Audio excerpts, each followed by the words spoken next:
We looked on the floor right What was here. that? Is this where the sigil was that was painted over What the the heck? Beelzebub thing? Oh. I thought it was on the wall. It was on the wall. Did it just say downstairs?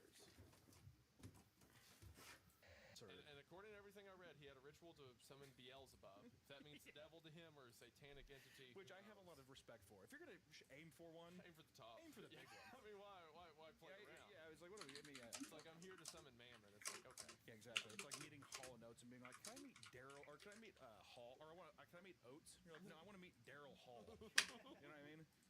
So without further ado, How do I one also I want to say we should keep an eye on the front door, make sure it's locked because there was like people outside there walking around. She's like, I love this place. Yeah. You should go upstairs and use the magic 8-ball and all that kind of stuff. As we came in, every house nearby was like peering in, watching us.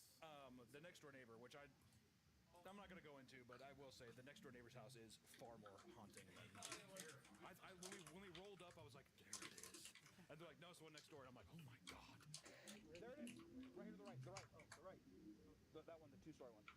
Oh my god. Oh, ads. Hello, Zeno. How you doing? Just co-working? You can't see what I'm working on because I can't stream it. Well, I can. But I don't know how to project my iPad on my PC. We've been having a lot of trouble with it. Because we had a... Oh, we had a... What is it? We had an art stream last week. And my iPad kept, like, disconnecting. So I don't know. Is it spicy? No, not at all. It's about as safe for work as it gets. It's just, I don't know how to project my iPad. Anyway, how you doing? Oh, you mean you can't? Yeah, I can't. I mean, I could try, but I don't know. Yeah, I mean, I'll try right now. Look, I'll try right now. I'm gonna plug it in. Also, the audio is really faint right now, but we're listening to Creepcast.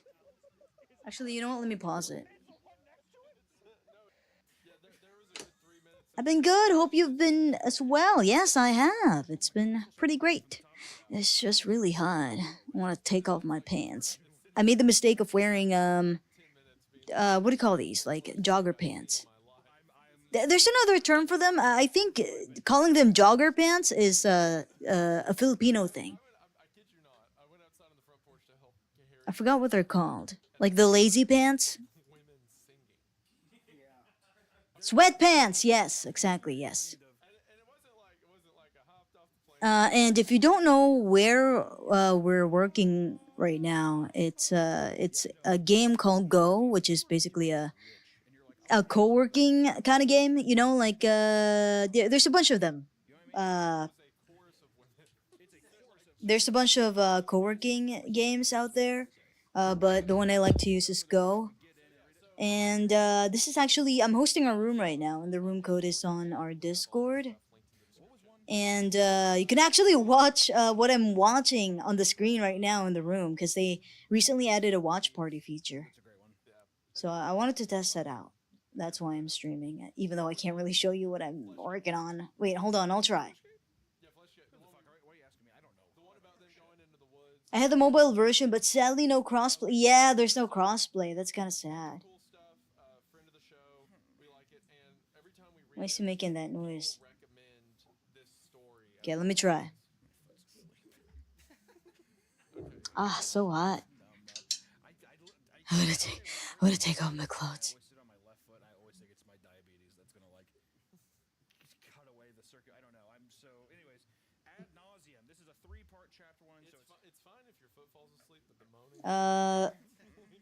Okay, let me see.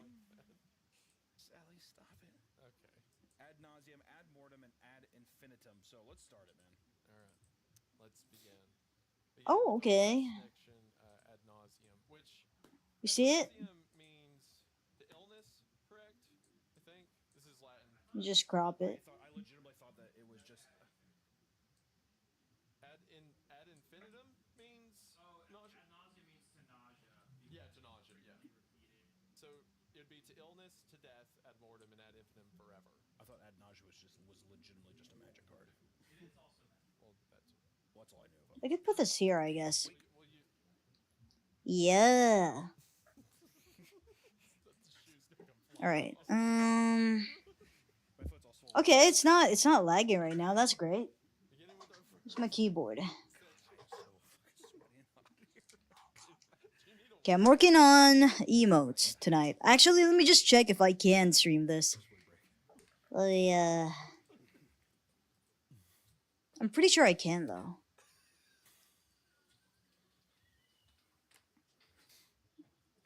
How do you wake up a foot? Yes, I can. You have to stand up. You act like we're about to play in the Super Bowl. You're like so amped up. I do wonder if they improved upon the crossplay. Oh wait, or is there absolutely no crossplay? Have you ever seen a Anyway, I don't usually I'm gonna be a little quiet because I am listening to a podcast, but bullshit story yeah. about seeing an old woman in their peripheral vision one late night. Hearing the voice Oh, you know what? I could probably change the. kids, or maybe Hold on. Okay, hold on. random hitchhiker on a late night after driving for too long. I ask this question because I want you to have your spiritual encounter on your mind when I tell you my story. My encounter with the afterlife wasn't very typical, and I doubt that after listening to my story, you'll be able to see yours as ordinary either. Kind of a cliche, isn't it? The whole. No, they're right. Over here? Haunted story. Oh, I saw an old woman. Yeah. What would be one where it's a curveball? Where you're like, oh damn. You know? Shit. What would Okay, you, hold if you on. were doing a haunting, I'd be like, if I heard, like, imagine this. Not a good example, so don't judge me. But like, a ficus plant. How do I properly move this one? Exactly. You just said I can't rotate. A haunted ficus plant. okay. That's So more context than wake you gave us the you first wake time you, you said you that. wake up and there's a plant in your room. Okay, maybe I guess we have to do it here. Yeah. Okay. I see. Okay. So, I'm saying that it's always an old woman. so it took three. Too many old- It took 3 attempts for you to get to what the ficus plant does. I was Couldn't have asking been more is- clear on the is first one. ficus Couldn't have plant- been more clear on the first You one. could have actually. Mine You were completely more clear twice after. clear, sweat burning my eyes. Wait, hold on. I'm figuring it out. Sweaty. I'm looking at you right now. You're not Could that not be sweaty. more wet. I thought you meant like come down and let me tell you my tale. I thought like what's another alternative for that? No, I'm just saying that. How do I? when people tell There you we go. haunted stories, they always say, "Oh, it's a little kid, it's a old woman." I'm saying that if someone's just like, "There's a random plant in my room every night." Well, that'd be kind of creepy, huh? I'm picturing another living object. Right. Because you're like a rock. I'd be like, Let's well, move this Makes here. me of like cats a lot. Like strange cats begin to. yeah, I never really care about animals. You know what I mean? Unless I imagine. bet you wake up and there's a grizzly bear in your room. Well, a grizzly I bear bet would you be a get different real story. quick. Yeah. Give us a Pomodoro thing. Yeah, that's worst case scenario. What would a haunted grizzly? Would he talk? If you want him to. I can now speak your language. Oh. You don't speak bear with me, motherfucker. That's how we're talking to each other. He's like, fine, you win. All right, paragraph 2. Yeah.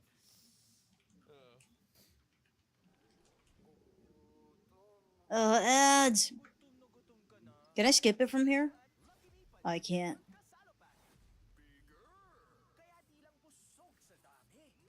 It all started in early 2001 when I was 13.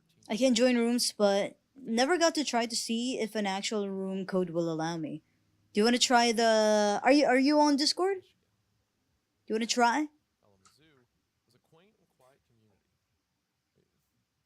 Just Kalamazoo. It's like, it's fucking like Willy Wonka town or something. Where do you live? I live in Kalamazoo. It is a real town. I don't care. I'm saying. I wouldn't move there. Can you imagine going on Zillow and looking at houses in Kalamazoo? What state's Kalamazoo in? That's what I want Oh, to know. Michigan. Yeah, small town in Michigan. Oh, yeah, there you go. Yeah, that explains it. Clean water in Kalamazoo, they say. All right. Okay. Oh no! It disappears my my thing. Oh. Leg, falling asleep now. Are you just gonna lose feeling in your whole I think I might be paralyzed by the end of this reading. I didn't realize how much my body. How do I hide this then? There's Sally's crib here. I might actually crawl in that here. That will get us on. Okay, let's go. We moved there midway through the school year, so I Ah, dang! It hides my 6 months of free it hides my time Pomodoro to timer. attend school and meet Damn, other kids. it's fine. My neighborhood was built for That's young fine, I families, guess. so there weren't too many kids to hang out with during this time. The cold weather forced me inside most of this time. I was fine with being indoors. I'm an avid gamer and love survival horror games. Spent most of my time in my room, which was in the basement, playing games and trying to distract myself from the No. fact that I had left my social circle Wait, oh no, I and ended found it. a new, Shit. unfamiliar place. I was a big fan of Resident Evil and was slowly getting into Silent Hill around that time. Just a small note about my house. I can join rooms, but It had a oh main wait, floor I with read that. a I don't think I am, and maybe next time I'll have to re-download it. Yeah, Go's really fun. Do you have friends that play Go? and a room with a water heater off to the side. See, because we're in here, I can only imagine Okay, where's my timer? house's basement. So I imagine like that dungeon setup with like 1,000,000%. Also, you describing that, I'm not even like my asshole's tightening, and then there's even like cracks of thunder outside. yeah. So you're As I'm reading, you're I sitting can there. hear like the rumble. People, when you watch this back, you're gonna see me look at my laptop as I'm reading. Got my avatar fixed and fixed up the room a bit. I'll try it again. I'll try it again soon. Yeah, hell yeah. Does like I don't like him fucking looking at me. Move. that bear was not in that position. Yes, it was. No, it wasn't because the Don't bear. say that. The bear, because I was gonna make a joke when we sat down because it was facing directly at me. Nick's probably bumped into it. He's probably bumped it, but I had on mine like I'm gonna make a joke about that bear keeps looking at me. But now the bear's looking at you. Oh shit! The bear is looking directly at you. He's looking right at me. Bear Turn doesn't him. care about me. Turn him. No, we're No, I'm not touching that bear. even him. I'm not touching that. I'm not touching that bear. You're touching that bear. I put my computer. Okay. Also, while we were in the basement, I took care when I got down there where the sigil was on the ground. It's my screen cap. Like the summoning ritual was. Yeah.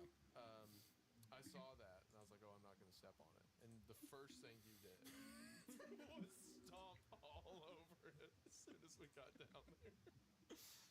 Okay. No one told me about the sigil on the floor. Okay, well, when we walked down, I said, hey, Hunter, that must be where he drew the sigil on the floor. I'm pretty sure I said And nah. you're like, nah, it was on the wall.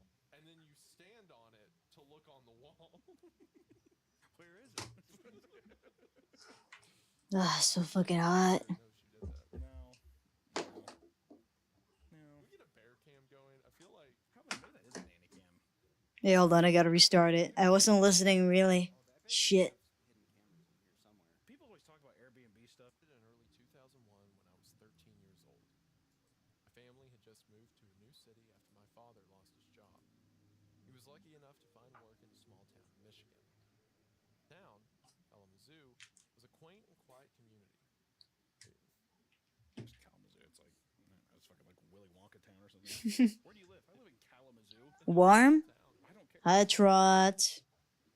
Yeah, isn't it so hot right now? Like, how hot it is. How hot is it right now? What state's Anyway, how you doing, Trots? Michigan? Yeah, small town in Michigan. Oh, yeah, there you go. How hot is it right now? Water in Kalamazoo, they say. 31 degrees. Feels like 37. Somewhere. Holy shit.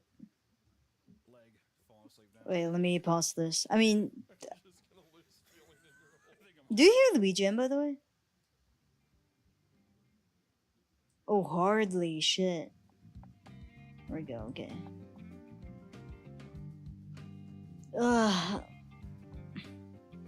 Open window won't work. You need two open windows. Yeah, but the problem is, what is it? I live near a main road and just generally a really polluted part of the city. So if I open a window, my room is gonna get dustier than it already is. I haven't had time to properly clean, so it's a little bit dusty, and I don't wanna. I mean, if I'm gonna clean soon anyway, you know, maybe I should let the dust pile up, but I kinda don't want to. It's real dusty in here. So I have a fan on me right now.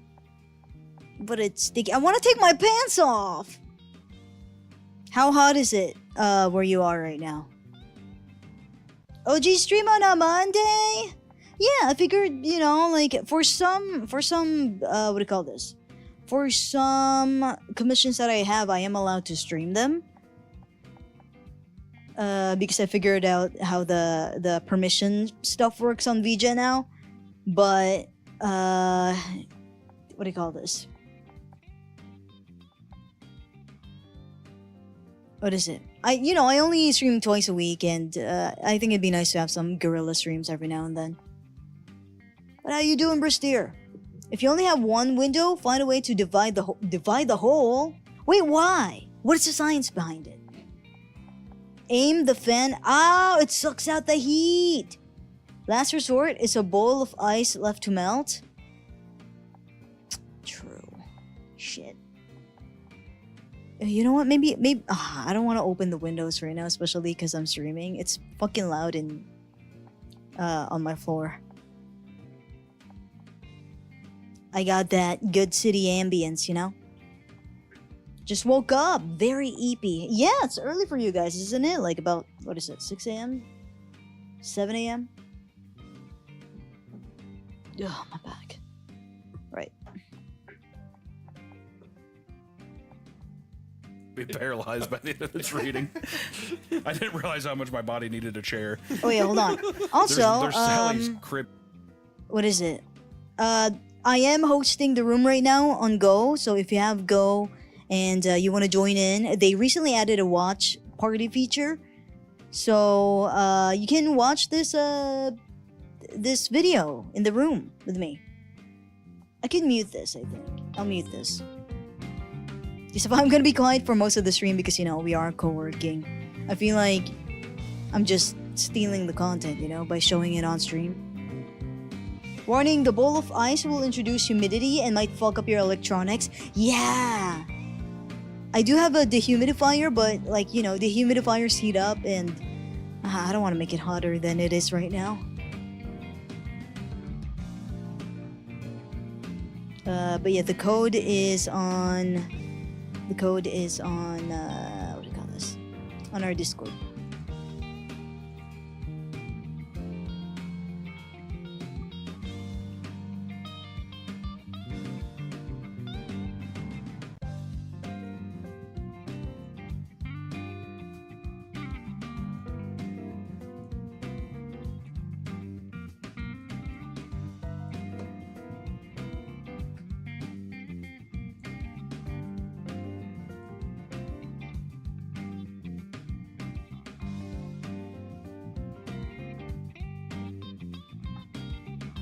If you're going to be silent, then I don't think chat will mind a City Life ASMR. Whichever will let you feel more comfortable. You know what? Yeah.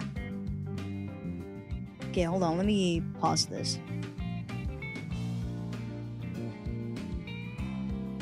Yeah, I feel sticky already. Okay, I'm gonna go open up my shoe.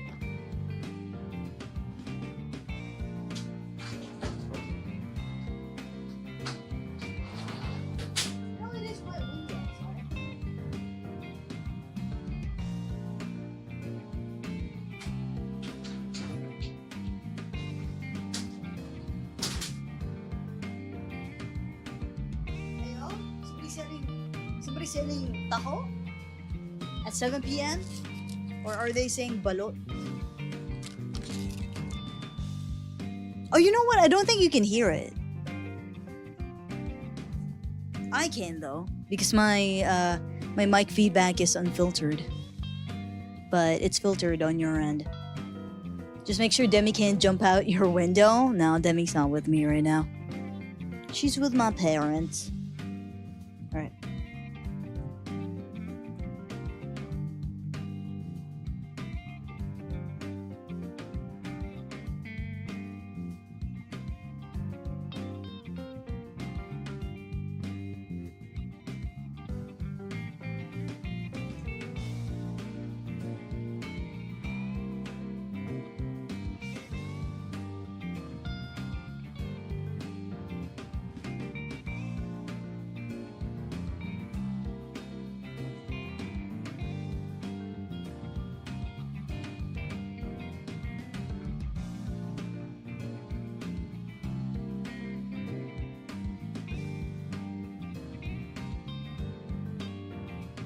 Have a good lurk, Trot.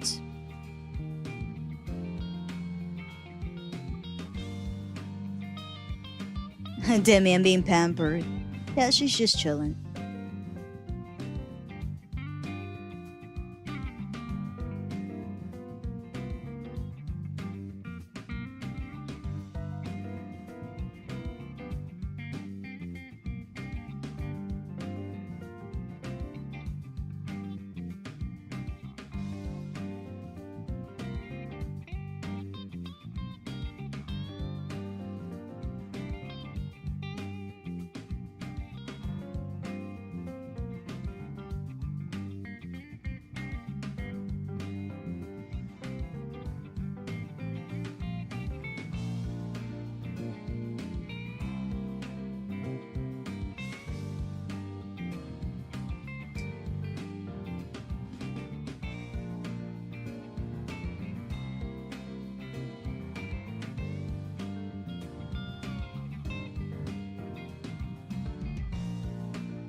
Ooh, spooky sloppy toppy.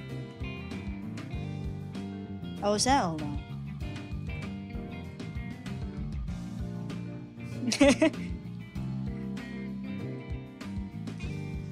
The other day I was watching my the Voice Zoo VOD. I remember how at first you were enjoying it with all the voices you add, but then you were like, get me out of the zoo, and the mic was on blast the entire time. That tequila did irreparable damage to my brain and my throat. That was truly an interesting stream. 10 out of 10 would do it again.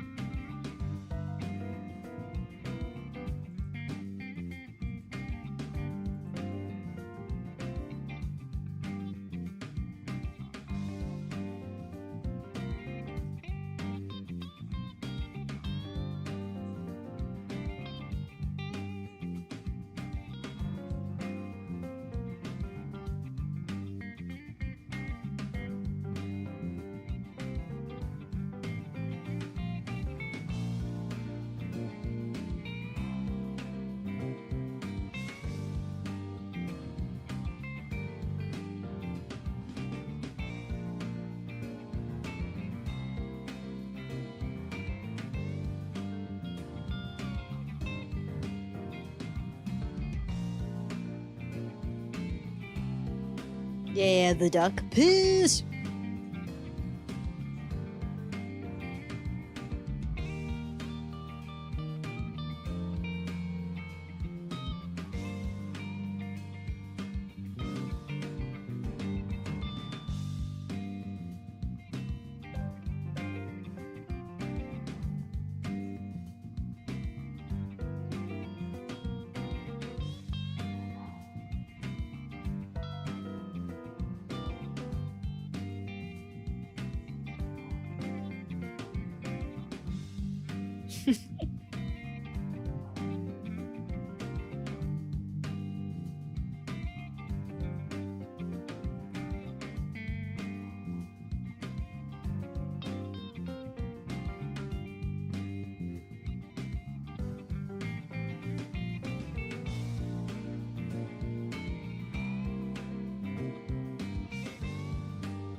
I thought your model got stuck in place. You look so focused. I am. I'm locking in.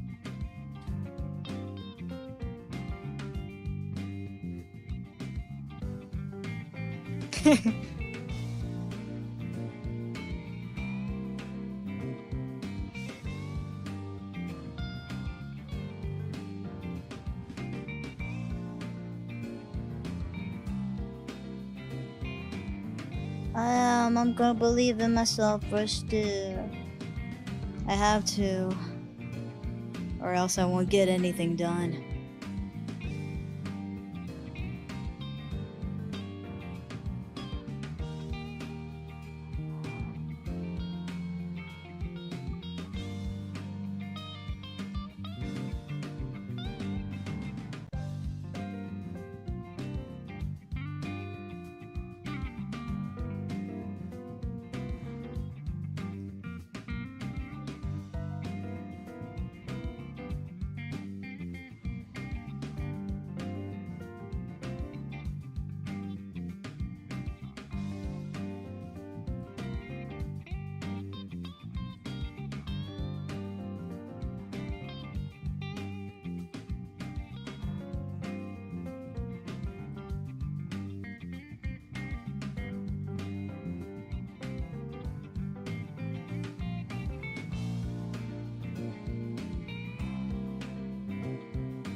Yeah, I get breakfast first there.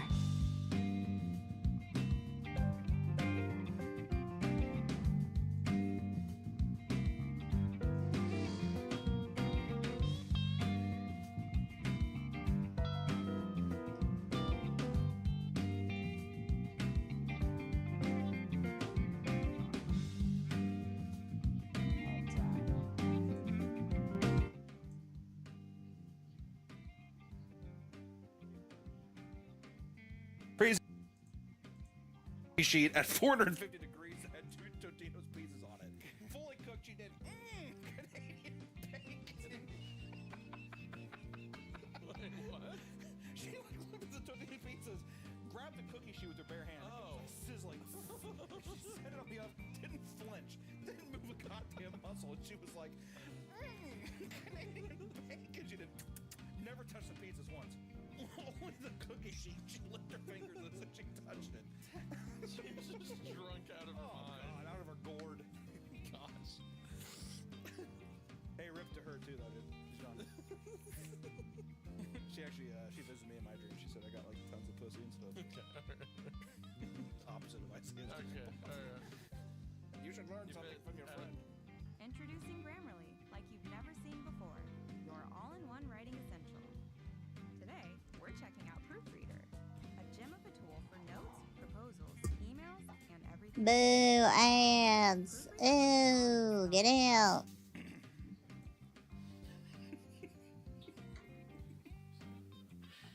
You know, it's funny. I've told like 10 people that story, and every one of them's like, "That's so sweet," and then you come along.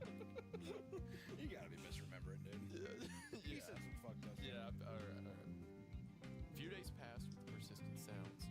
I would have forgotten about it had I not opened my eyes late one night. I had just heard the creaking sound, and I rolled over to look across the bed and saw another person right next to me. My heart leapt into my throat and my stomach sank. She was facing away from me, and her long hair ran down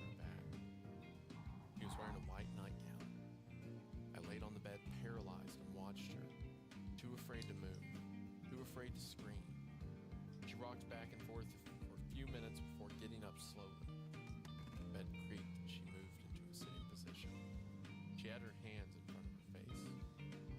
She sat in that position for a few minutes before she got up and moved towards the door. She moved slowly. When she reached the door, her hand extended towards the doorknob. She didn't open it. She just phased through the door, and it moved slightly with her passing through it. I didn't sleep for the rest of the night. That's interesting. All the sounds you heard, the creaking on the bed, the door bumping, is her doing that same path every night. When was the nightgown? Like early 1900s? I mean, it's been traditionally a thing for probably several centuries, but they kind of phased out of popularity around like early 1900s, I'd say. At what point do they stop shifting from nightgowns to like, I don't know, like somebody you see at like Walmart with like Cookie Monster sweatpants? Cookie Monster sweatpants came later. You know what I'm talking about though? Yeah. You think it's 100 years from now? It's just like, yeah, I woke and there was a morbidly obese woman with Cookie Monster sweatpants and a Captain America shirt. She faced the door. I'm saying like there's gotta be at a point there's gonna be a shift. I feel like we should cut this, but I imagine there's a lot of fellas waking up to that right now.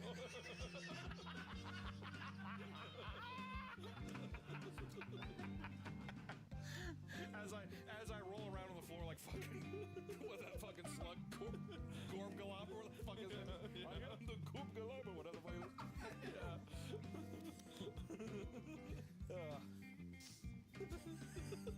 Yeah. Somebody's listening with their AirPods, they just look over next to him.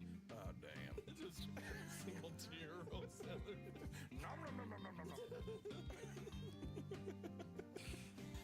I spent the next couple of nights sleeping upstairs in the guest room. I lied and told my parents that it was too cold downstairs. I knew I couldn't tell them what I saw. They were already worried about my adjustment to a new city. They didn't need to think that I was going crazy. I stayed in the guest room for a few nights before they began to get suspicious and started asking if anything was wrong. I went to bed in my room the next night and I saw her again. I didn't just see her, I heard her as well. I tried to stay up that night, but I eventually drifted off. As I was about to really go under, I became aware.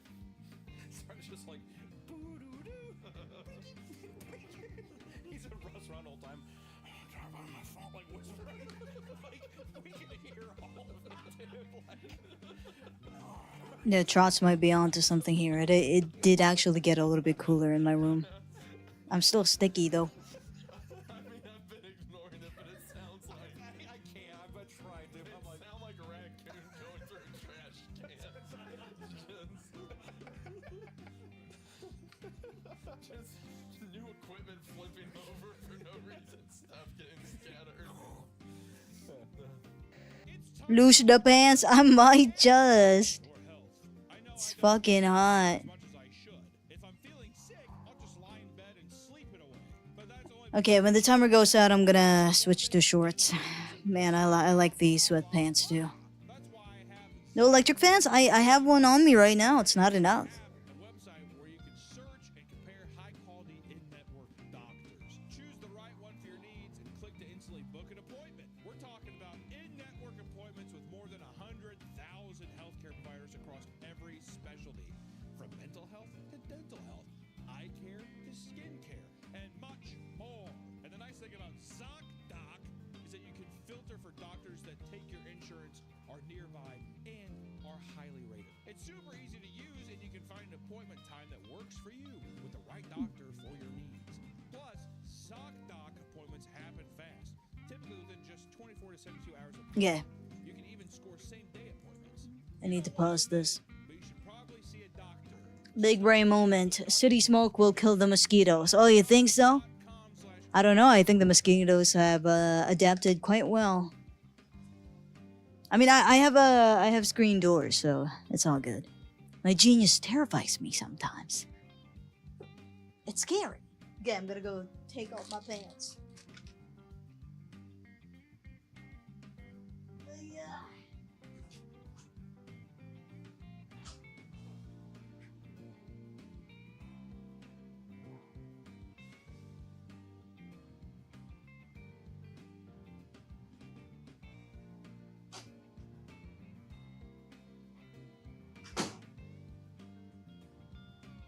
You know, I think the problem is I am a very dry boy.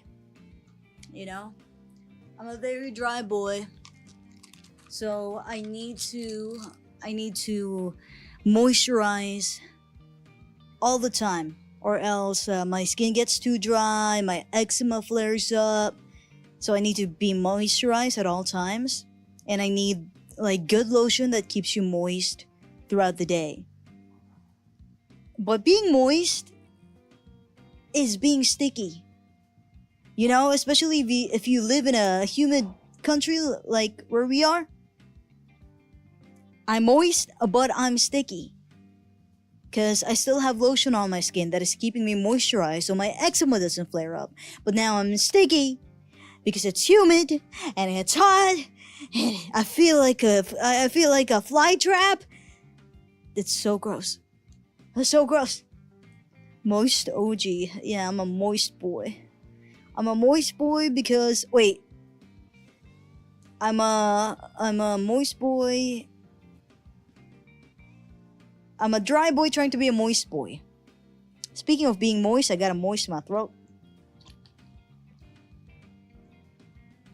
Stay hydrated out there, fellas. I think you know how Stanley Stanley jugs are becoming popular, and with that, you know, with that, a lot of people are making dupes of it, like cheaper dupes of it. And honestly, like whether it's Aqua Flask, whether it's Hydro Flask, whether it's a Stanley mug, or Stanley jug, it's all the same. You know, they're all insulated water bottles. And I am glad they have a lot of dupes because it's very nice to just, you know, whenever you're taking a sip of water, it's always cold. It's just so nice, you know. I'm a big fan of insulated beverage holders. Big fan.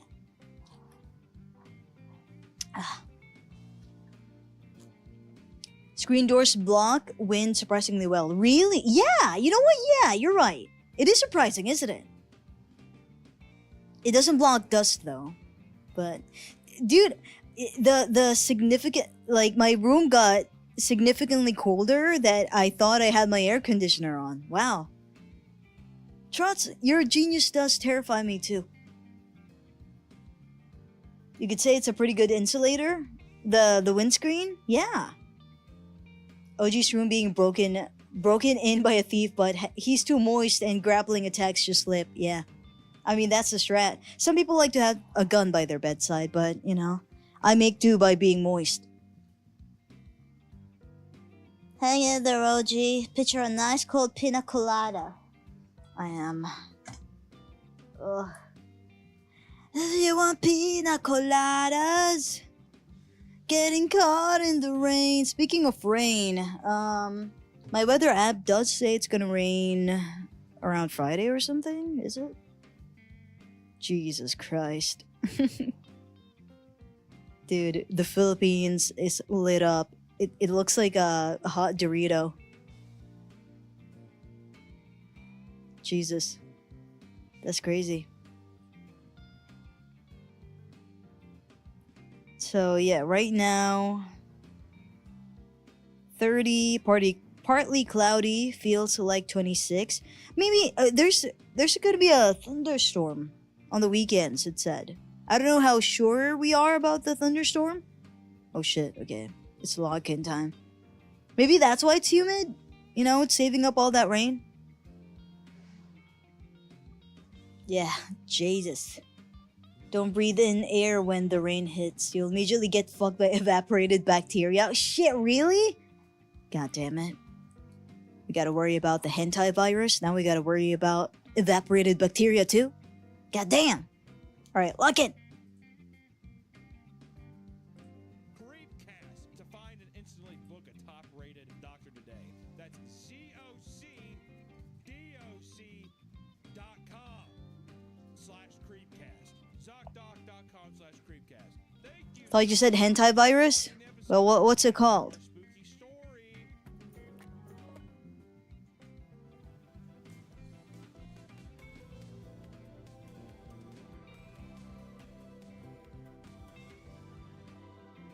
No freaking ads. Get out of here, Adobe. Nobody likes you. Oh shit. I want to take a moment to thank today's sponsor, Hollow Socks. Socks should be simple, but with bad materials, your feet are either freezing cold or sticky and clammy. Thankfully, Hollow Socks is here to change the game.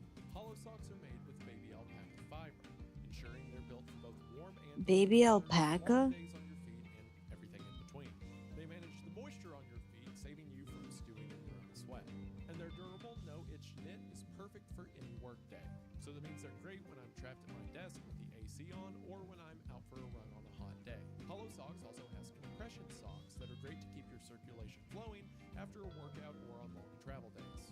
Plus, they have hunt socks designed for cold mornings, long sits, and rugged terrain. So whatever your day looks like, Hollow Socks is here to help. And for a limited time, Hollow Socks has a buy two, get two free sale. That's right, buy two, get two free at hollowsocks.com. You can get up to 50% off your order at the link in the description, and after you check out, if you could let them know we sent you, it would really mean a lot. Again, that's hollowsocks.com. Some say it's not actually the rain that gets you sick, and that it's actually the bacteria in hot streets immediately being doused by water and evaporating, which you can breathe in. Yeah, I mean, yeah, I bet. Like, rain is pretty, it's natural. But if you live in a polluted area, well, I forgot what it's called, but I'll call it the boat virus. Is that what it's called? It's something H virus. Hantavirus, isn't it? Boat goes minted. Okay, I think this works. Emotes are really tricky to draw. So I want all of the features of the characters to show up. Like, if it was any other illustration, like this is how I would frame it. Like, the ears are in full view. It's a little zoomed out, but you have to keep in mind that when it shows up in chat, it's gonna be really fucking tiny. So you gotta zoom in, and I'm kind of like, oh, well, I wanted the ears to be seen more. But it's kind of like you have to focus on the face. So maybe something like this. Yeah.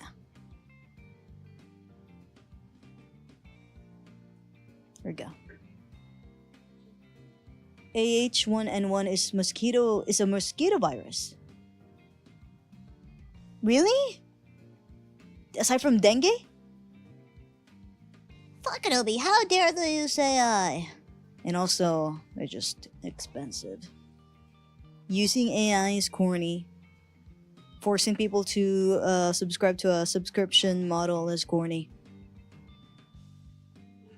Oh my god. Alright. I'm not gonna lie, we've only listened to like a bit of the story, but I don't actually know what's going on. I mean, I'm listening to the story, I guess. Offer today. Thank you to Hollow Socks for sponsoring the show. Their link will be in the description. We are back to the episode. I tried to stay up that night, but I eventually drifted off. As I was about to really go under, I became aware of a sound softly repeating in my room. I opened my eyes, and she was there in my bed. She was still rocking slightly, and I realized what the sound I was hearing. It was crying softly. She was doing her best to stifle her sobs, but they were just barely audible. I should have been scared, but as I listened to her pitiful bawl, felt nothing but sympathy. She rose to a sitting position and wept for a few minutes before leaving my room. I managed to go to sleep a few hours later on the floor next to my bed. The idea of waking up in the middle of the night and seeing her facing me, dead eyes looking right into mine, was a terrifying thought. She didn't seem to be aware that there was someone else in bed with her, and I had no intention of making her aware of my presence. I slept on the uncomfortable floor in front of the heater the rest of the night. She appeared every night in my room for the next week. She always repeated the same motions. At the end of the week, I decided to try and make contact with her. I was beginning to feel like a voyeuristic creep, watching her at her most raw. No. She appeared. Okay, so where the story is at right now, there's a crying ghost lady sitting on her bed. And at first, he was just ignoring it, and now he's gonna try to make contact with it. Like, no. Isn't that the play with ghosts? Like, with any ghost sighting? Like, I wouldn't know, because I'm not very sensitive to supernatural stuff. But isn't the play, when it comes to interacting with supernatural stuff, is to just ignore that they're there? Right? Like, it gives them power to... It gives them more power when you acknowledge them. Or they bother you more when you acknowledge them. Or when you talk to the ghost directly. Because one of our professors had a story where they were staying in a condo with somebody, and they keep seeing like this lady outside their door. I guess they left the door open or something, and somebody keeps speaking at the doorway, and jokingly my professor said, "Oh, dude." Wait, how did it go? So their friend was like, "Hey, there's somebody peeking at the door," and jokingly my professor was like, "Hey, yeah, well, let them in." And that night when they were sleeping in the condo, the ghost was standing over them while they were sleeping. So it's kind of like the vampire thing, right? Like, don't give them permission to speak to you. I don't know.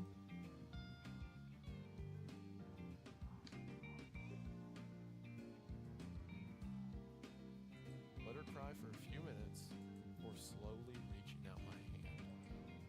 And trembling, I slowly crept across the bed sheets. I was terrified that I might get her attention and provoke her wrath. I drew closer to her shoulder, blew out a laden sigh, and reached forward only to see my fingers slid right through her. It was the oddest sensation I ever experienced in my life. My mind told me that I wasn't feeling anything, but it still felt like I had touched her. Later, when I was older, I would come across an article explaining phantom limb syndrome. Talked about how amputees would sometimes feel sensations in their lost limb, despite the fact that it was no longer there. I think that's the closest analogy I can come up with. I was feeling something that was not there, at least no longer there. It's like when you play VR games and when you get hurt, you feel it in real life. It's like phantom pain, like Phantom pain. Metal Gear Solid 5. It's like when I'm in a VR chat room. My name. It's like when I'm in a VR chat room and someone walks through me and it hurts extremely bad.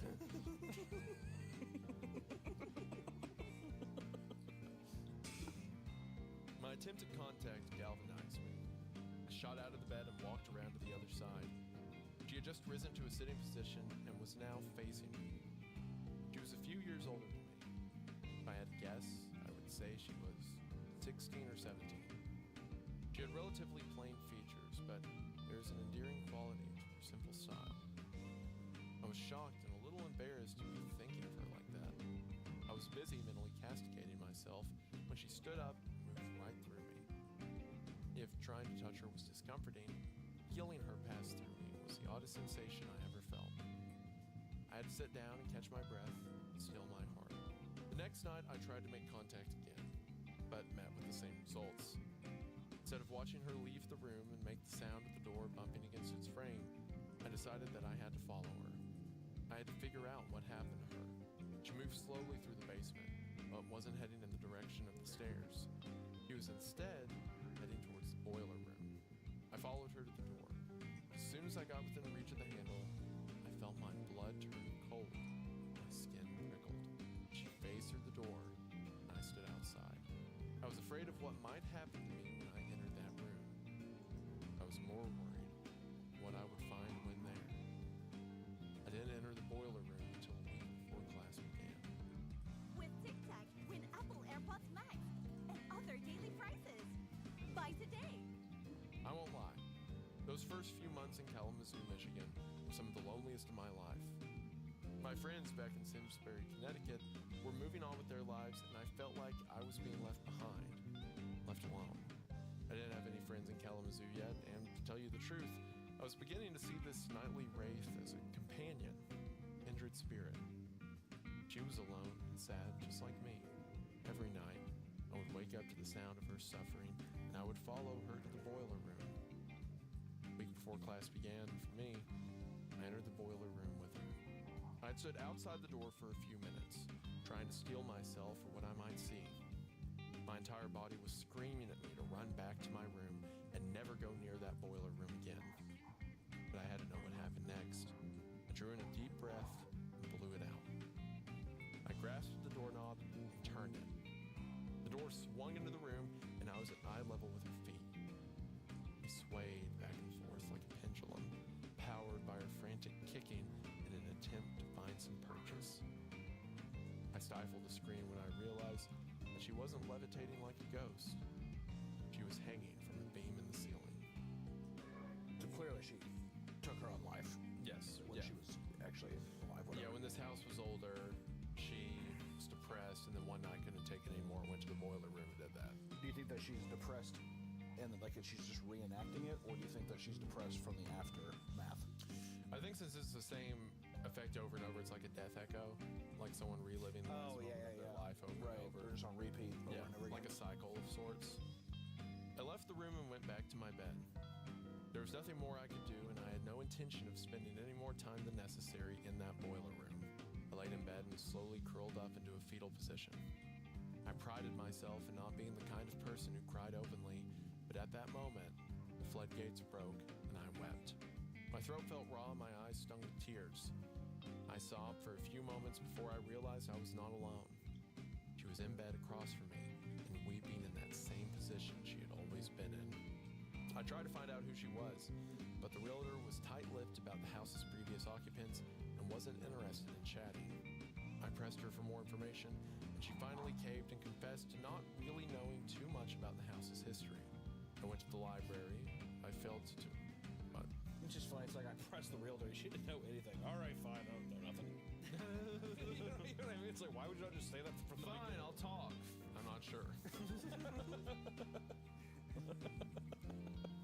I went to the library, but I failed to turn up any information when reading a book on the history of the area.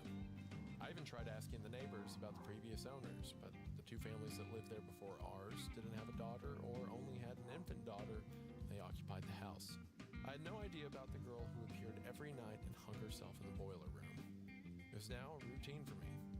I'd wake up in the middle of the night around the time she would appear. I'm ashamed to admit it, but sometimes I found myself waiting for her. I was hopeful that someday I would break through and tell her what I had wanted to say ever since I saw her. I would tell her that she didn't deserve the fate she was suffering. I would tell her how lonely I was, how desperate I was for someone to talk to. I would tell her, I don't know. I always stayed behind when she left the room. I had walked into the boiler room during the day once, and I saw her hanging there. She was gasping and clawing desperately at her neck as she slowly asphyxiated.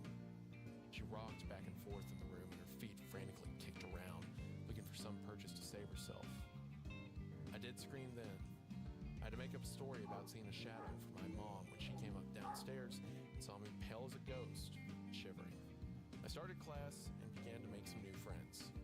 I even had a few classmates over to hang out. I remember one time we were playing a video game and the girl passed right through him on her way to the boiler room. Oh, I guess a little late for me to say this, but if you can hear the story and you're actively listening to it, the content warning, the self harm, suicide, spooky stuff. Greetings, Thermo. How you doing? We're just co-working and listening to a spooky podcast. We are midway through the story though. And I did set the volume really low, so in case you want to listen to something else. But I hope you've been doing well. Or my parents, only I could. I wondered for a bit if I was going crazy, and that was why only I could see her. But I'm not sure that's the case. Well, at least not going crazy back then. She was repeating. Oh, something smells nice always downstairs. reliving her last moments. She would start out weeping on the bed. Then she would rise to a sitting position for a bit before going to the boiler room and hanging herself. This happened almost every night, but on a few occasions, I did catch her walking through the doors on the way to her demise during the day. I must have seen her hundreds, no, thousands of times during my time in Kalamazoo. Sometimes I would try and talk to her. Sometimes I would cry. Sometimes I would do nothing. It took me a few years to try and figure it all out, but I finally did. I realized what she was doing. I realized what the afterlife was like. There isn't a heaven or a hell, at least not in the literal sense. There are only those last few moments of your life, reiterating like a broken record. She was reliving those final moments, maybe trying to make sense of it all. Maybe she wanted to choose another path, but in the end, she always came around full circle to the noose in the boiler room. This is why the concept of death scares me so much. H.P. Lovecraft said the oldest emotion is fear, and the most powerful of all fears is our fear of the unknown. I think he's wrong about that. I know what's waiting for us all when we die, and that is the scariest thought I can think of.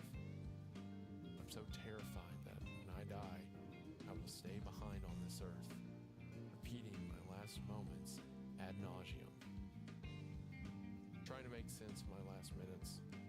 This is what is waiting for us all after it is all said and done. And I know that the end is inevitably approaching. The end of ad nauseum. Do you think that these stories are going to be connected through? Oh, that was okay. So basically, the story didn't really go anywhere. You know, it's just about somebody seeing a ghost in their house, and this ghost is repeating this routine of how they died, where they cry, they walk over to the boiler room and end it all. You know, they end their own life, and you know, it becomes, and then the character starts musing about like the implications of the afterlife, you know, from this experience, and they're basically scared of what happens when they die. Like, are they gonna do the same? Like, are they gonna be repeating this cycle in the afterlife? You know, are they gonna be just like that? Are they gonna be repeating their last moments forever and ever, for, you know, for all eternity? And that is scary. Yeah. Like, I talk about this every now and then, but I'm afraid of the afterlife, you know, of existing post-death in any way, like whether it's in hell, whether it's in heaven, whether it's roaming the earth. Like, I just don't want to be conscious for the afterlife, you know? If I'm just a ball of energy, just let me be a ball of energy without any consciousness. I just want to disappear, you know? Or maybe reincarnation would be nice. Does Twitch even need me to declare lurk? Really? Or do we just need to chat at least once? Oh, because it doesn't count you as a view? Is that how it works?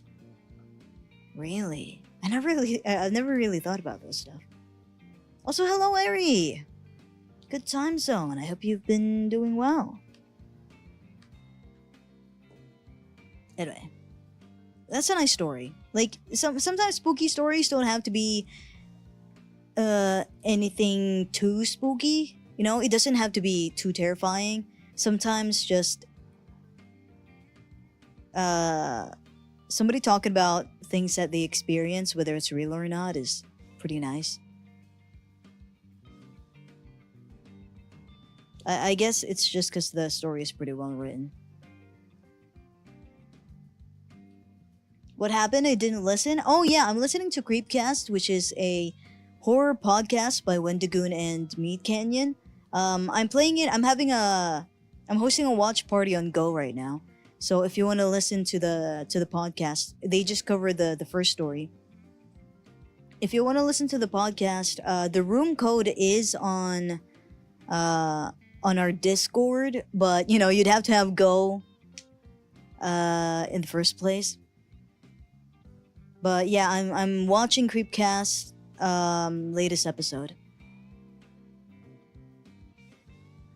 I fell on the dirt road yesterday. Oh god. I hope you're alright.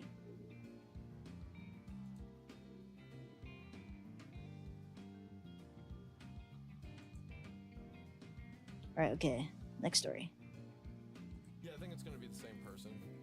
Do you mean the same ghost, or is it just going to be this is his encounter with this kind It's of? probably gonna be different encounters if I had to My guess. hands and one knee were bloody, but I'm fine. Yeah. It's okay. You're strong. You got this. You survived. That sucks, though.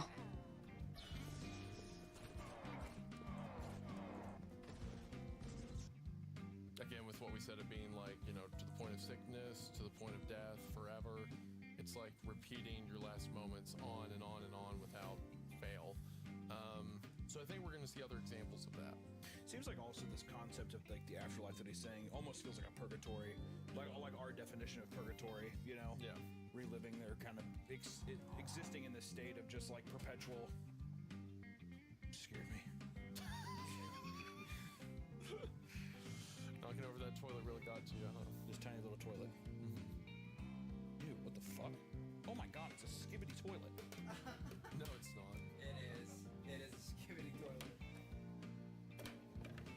Can his head not pop out? You have to hit the flusher.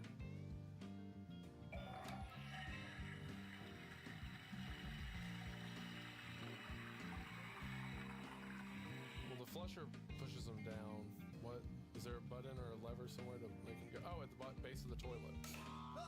That is the scariest thing that's happened since we got here. Now push his head down. Yeah, hold on.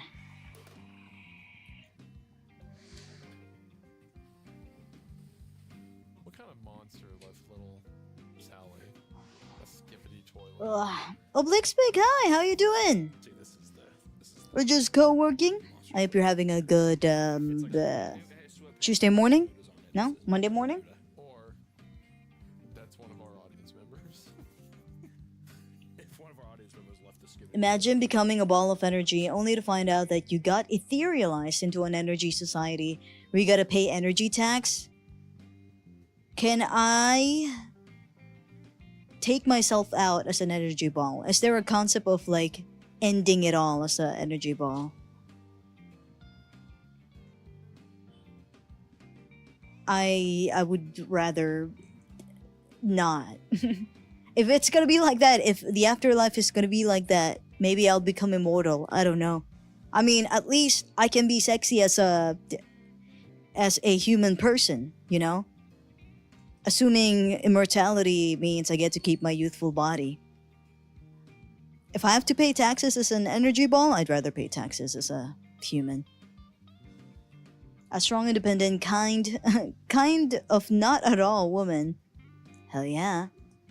Nearly Monday. Oh, Monday midnight. Oh yeah. Wait, are we in the same time zone? Yes. I hope you're having a lovely evening. I hope you've had dinner. I'm smelling. God, I'm smelling something really nice. Somebody's cooking out there. I'm getting hungry. I do have what do you call this? I have what do you call this? Tapsilog. I have garlic fried rice, some beef and some egg waiting for me in my microwave. Maybe I'll go eat. Maybe I'll go steal some food from downstairs. I don't know. Oh, Australia! Australia is a little bit advanced from GMT plus 8, right? You're some hours advanced, right? Okay, I'm just gonna finish this one. I know the Pomodoro timer says it's break time, but let me just finish this one bit, and then I'm gonna go maybe grab food because I'm hungry.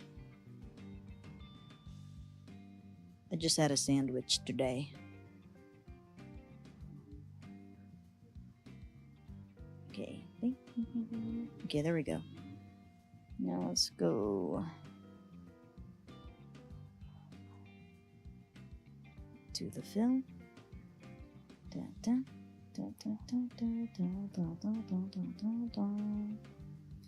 Also, how is it sounding like from your end? Because I turned on BGM, but I'm not monitoring it right now, so I can't actually hear my own BGM.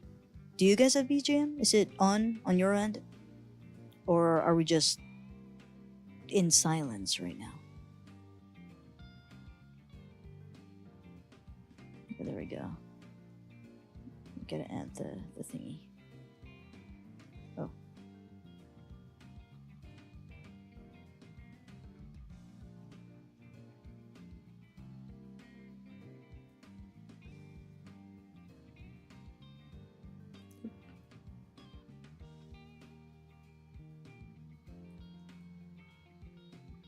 Okay, I'm gonna go grab some food. I'm hungry. I'm hungry. I'm an hour and a half ahead of you. Oh, okay. You end yourself as an energy being, but you unmake yourself into a void society where you gotta still. What the fuck? Pay negative space tax? You know what they say. You know, there are only two things are certain: death and taxes. So, ending it all as whatever entity you're as, the ending will always be you're gonna pay taxes. Alright, okay, I'm gonna mute for a sec. I'm gonna see what they're cooking down there. And maybe grab my own food. Okay, so I'll be right back. I probably should, where's my text? Yeah. What is that? BRB getting food, yes. Okay, be right back!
I returned with my tapsilog, tapa, sinangag, itlog.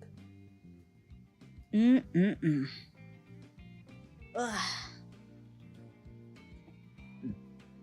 Sorry.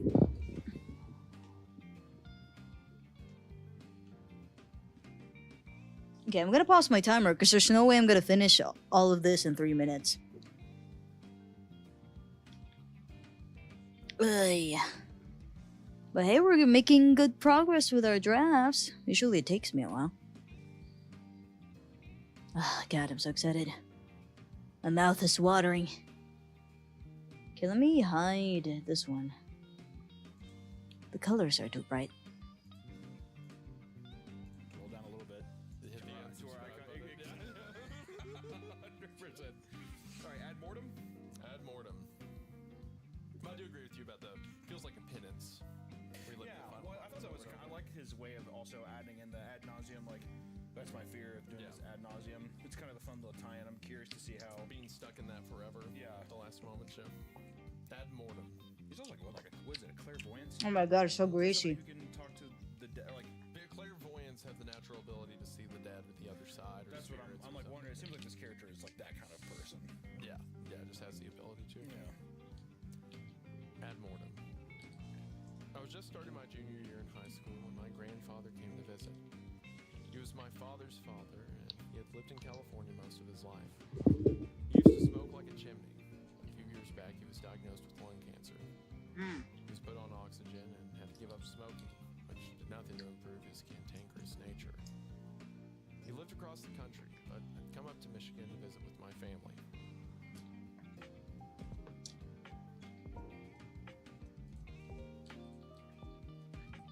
My relationship with my grandpa was always strained. If you wanted to be pleasant, you would say that he was an old-fashioned man. If you wanted to be honest, you would say that he was a racist and a sexist who used to beat his children when they disobeyed him.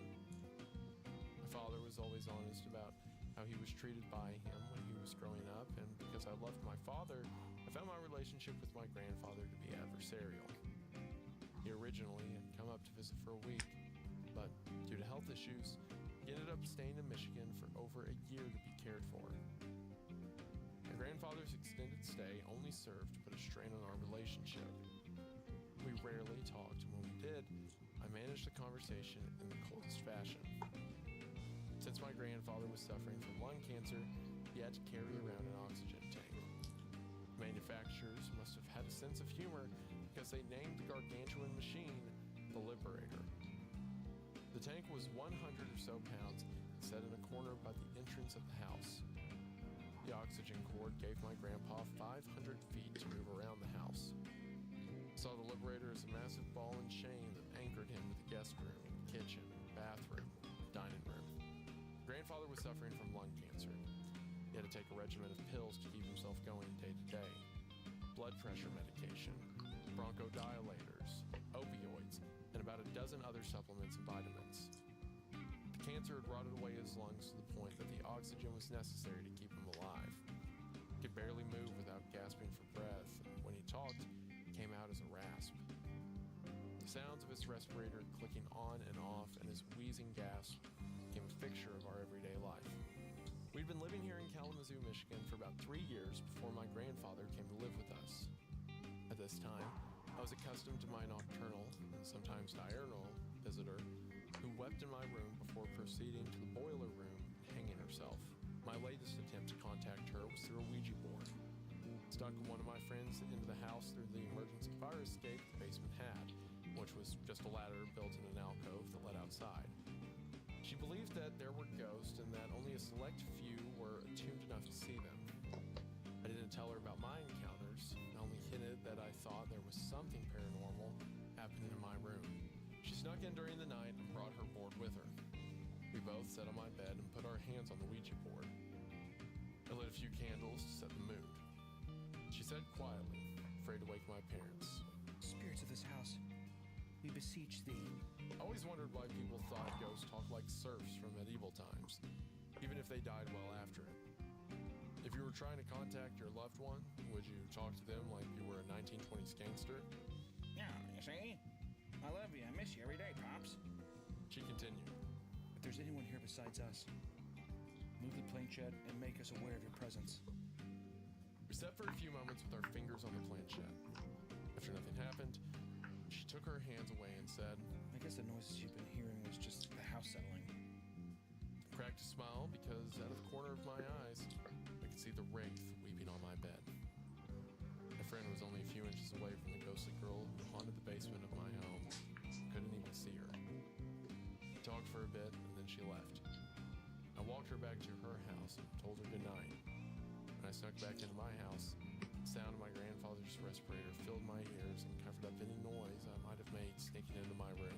A couple weeks passed and my grandfather's condition deteriorated. He was now confined to the guest room. He could barely talk, and when he managed, he had to pause between sentences to catch his breath. Sometimes, when he overexerted himself, his body was racked with congested coughs and wheezing rasps. My mother took care of him because my father was working and I was in school. Out of everyone in the house, my mother's relationship with my grandfather was probably the best. She went out and picked up his prescriptions, cooked food for him, kept him company, and changed his sheets. As per his traditionalism, he treated her more like a servant than a person.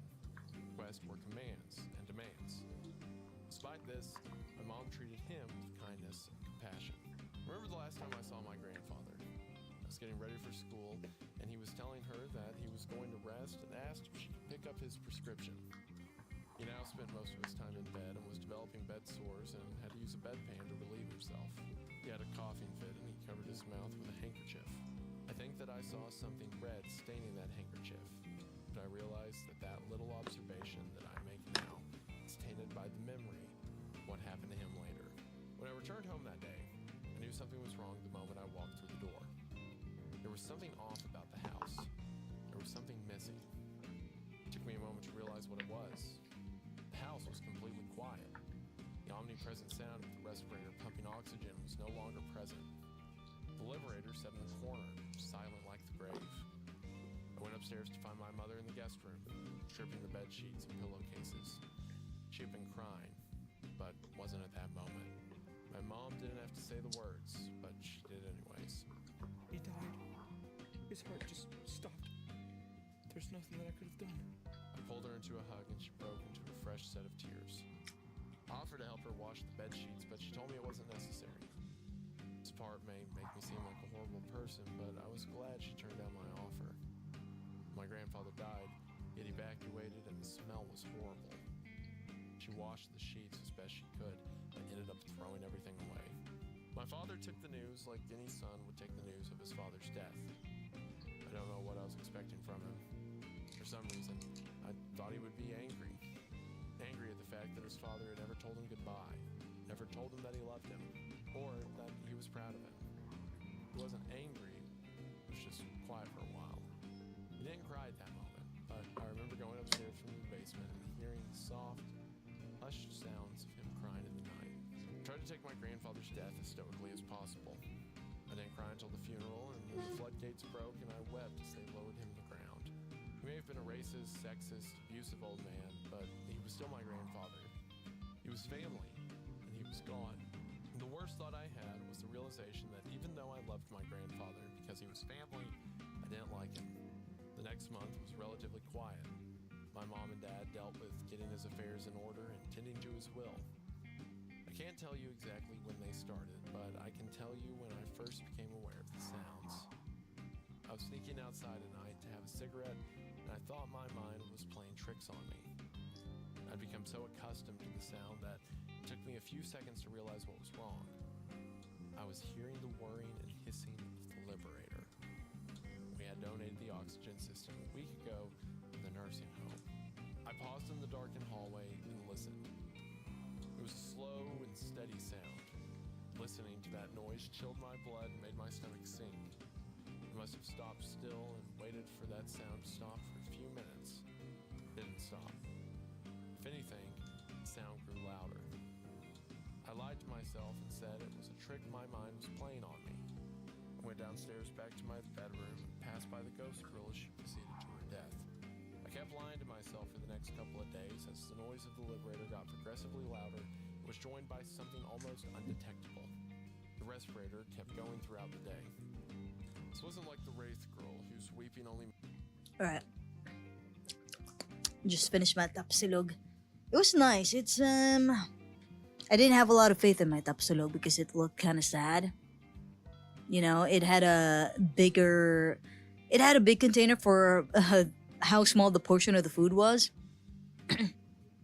And it didn't look very well seasoned, I'm not gonna lie. And then I took a first bite, it was real greasy, but like the more I ate of it, the more I'm like, oh, you know, this is like, it's not I don't know.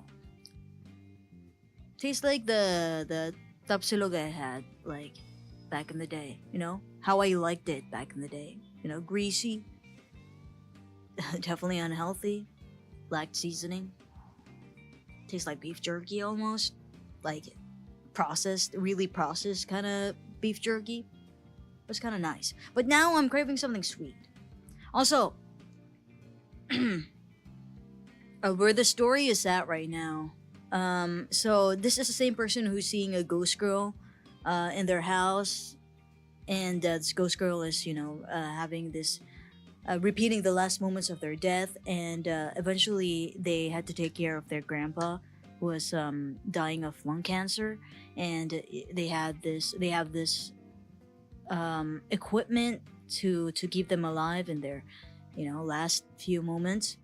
And now the grandpa has died, and now they're starting to hear the equipment that the grandpa had for their lung cancer. And I'm like, come on. You get, you know, you continue living in the afterlife, and you still have these machines hooked up to you? What the fuck? Okay, if I knock on wood, but if my last few moments involve me being hooked up to a bunch of machines, and, you know, just really withering away, like, why would that be my permanent state in the afterlife? That kind of sucks, no? The ghost of lung cancer? Yeah, doesn't that suck? Why can't you revert back to your, you know, younger, sexy self? And that kind of sucks. Damn. Anyway, I'm gonna BRB again. I'm gonna grab dessert because we have some cakes left over from Mother's Day. So yeah, I'm gonna be right back.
They gave the cake away. What the hell?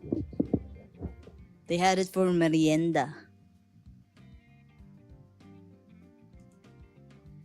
They shared it with a bunch of people. There's no more cake. But you know what I found? I found some ice pops. Wait, hold on. I gotta. How do I break this without getting anything on my desk? Because this is gonna. Okay, maybe I'm gonna do it. I'm gonna do it outside.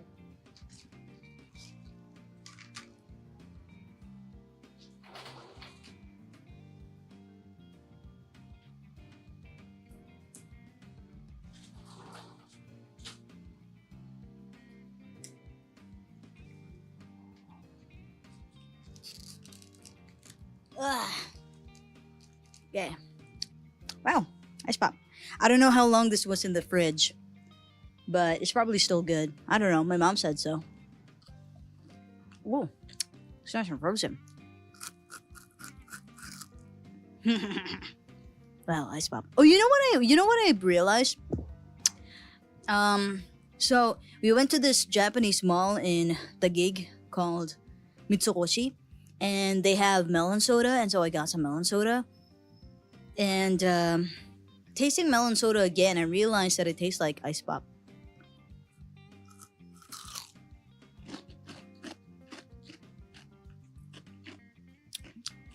So if I could somehow get ice pop turned into oh, you know what? Green apple ice pop probably tastes like melon soda.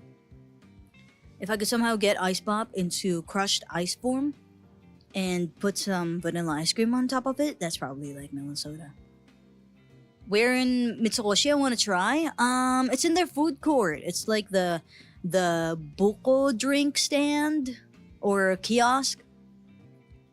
Yeah, melon soda. I don't know if it's a limited item. Wow.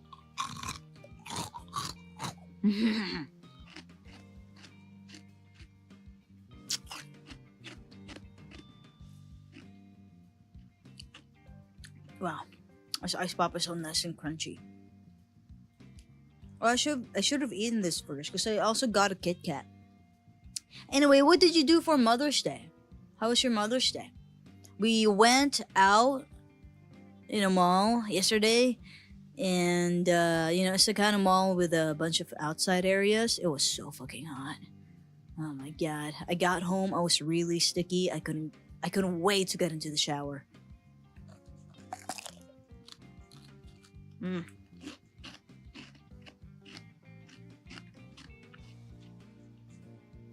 The ice pop sounds so crunchy. I know, right? So frozen. My sensitive teeth could never, though. Aw.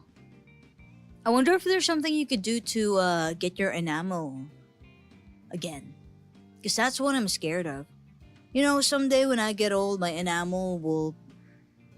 I won't have a lot of enamel on my teeth, and my teeth are gonna get real sensitive, and I won't be able to crunch on ice like I used to.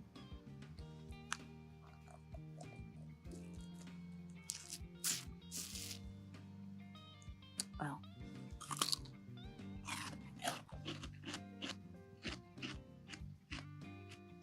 Oh fuck. I was dripping. I want you to know that I'm dual wielding an ice pop right now because they might melt and drip on the ground, and I don't want ants in my room. So I'm like holding two ice pops with both hands. You know, dual wielding ice pops. Sucking on one, sucking on two. I'm being really efficient here.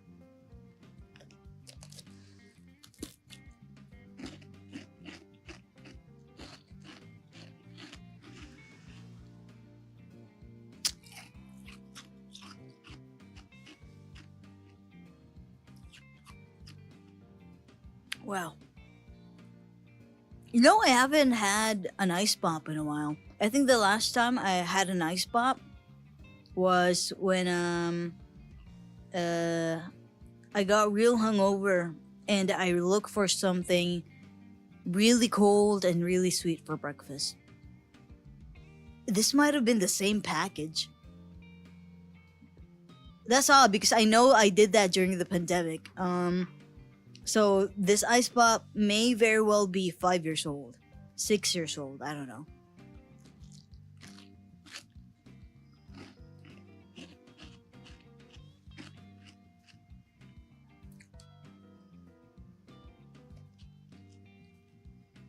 Oh. Okay. My other ice pop is melty. No, so crunchy. Oh, you know what? Fuck. You know what I want to make? Ice candy. I want to make ice candy. Buko ice candy, coffee ice candy, chocolate ice candy, melon ice candy.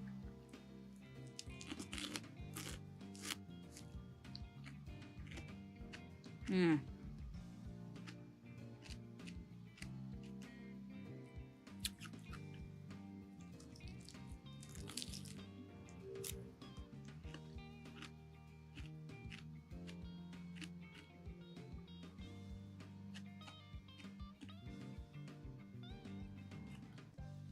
Well. Alright, I should play the video. Manifested at certain times. Noise was a constant. It was growing louder. It took me a few days to really begin to hear the wheezing and gasping beneath the whirring of the liberator. I avoided the guest room at all cost. It was quite a simple thing. There was nothing in there except for the sounds of gasping and wheezing. To be completely honest, I was afraid to enter that room.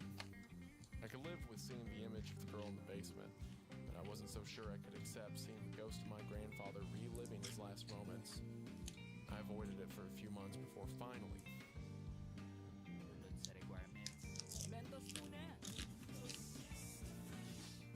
Succumbing to the curiosity. It was my senior year then, and I was just wrapping up with graduation parties. Okay. Like press it.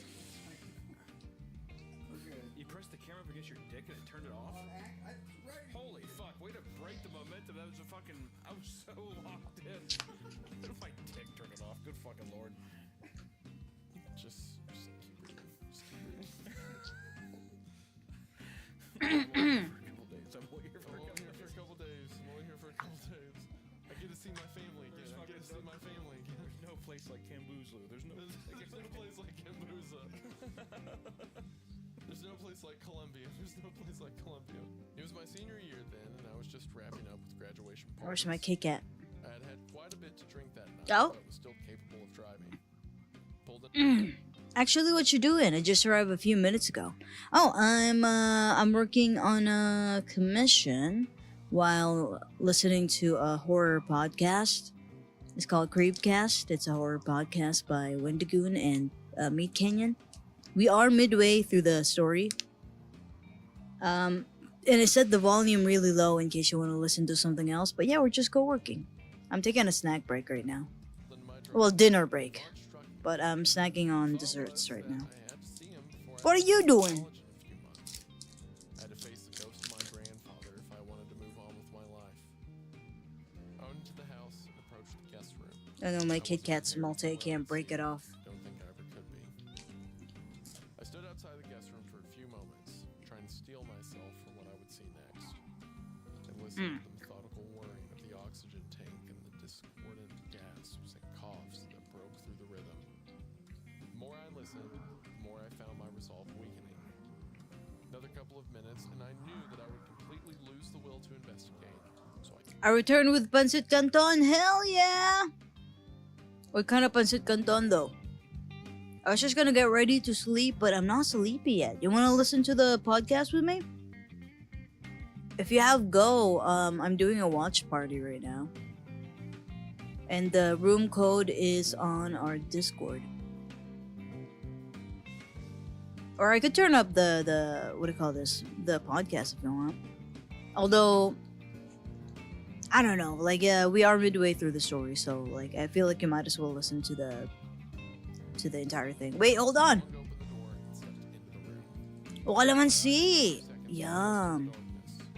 Curtains had been closed to the moonlight. The room had a sepulchral feel to it. The room had grown musty and smelled like mothballs and stagnant air. The wheezing and gasping was louder now. It's just in my mind now, but when I recall this moment, I could have sworn that the rasping, haggard-sounding breaths, almost deafening. My eyes adjusted enough to see the shade of something on the bed. My eyes adjusted to the light, and I could see him clearly. The spirit, or echo, my grandfather was on the bed. His body writhed spasmodically on the sheets. It looked like he was having a seizure or stroke of some sort.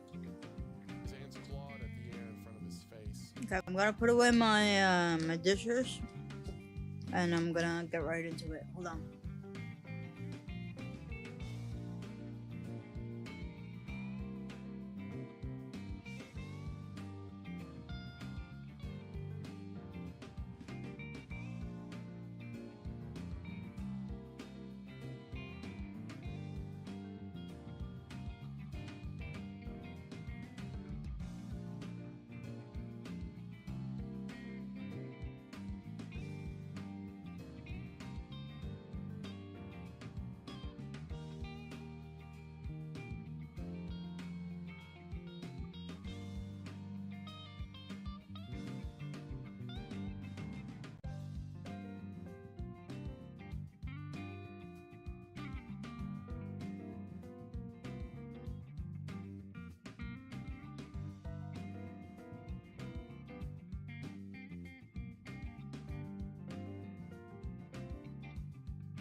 All right. Oh. Should we caffeine up tonight? I'm thinking about it. Yeah, because I'm a little bit lethargic today. I sort of bed rotted because I was scrolling through TikTok and I got recommended this manga. It's actually a pretty interesting manga. It's called Strange Houses or something. Did somebody come in? Who's there? Who that? Who that? Who are you? Emolge? Is that Emolge? Wait, how do I chat? Guys, how do I chat? I don't know how to chat. I don't think they have chat and go actually.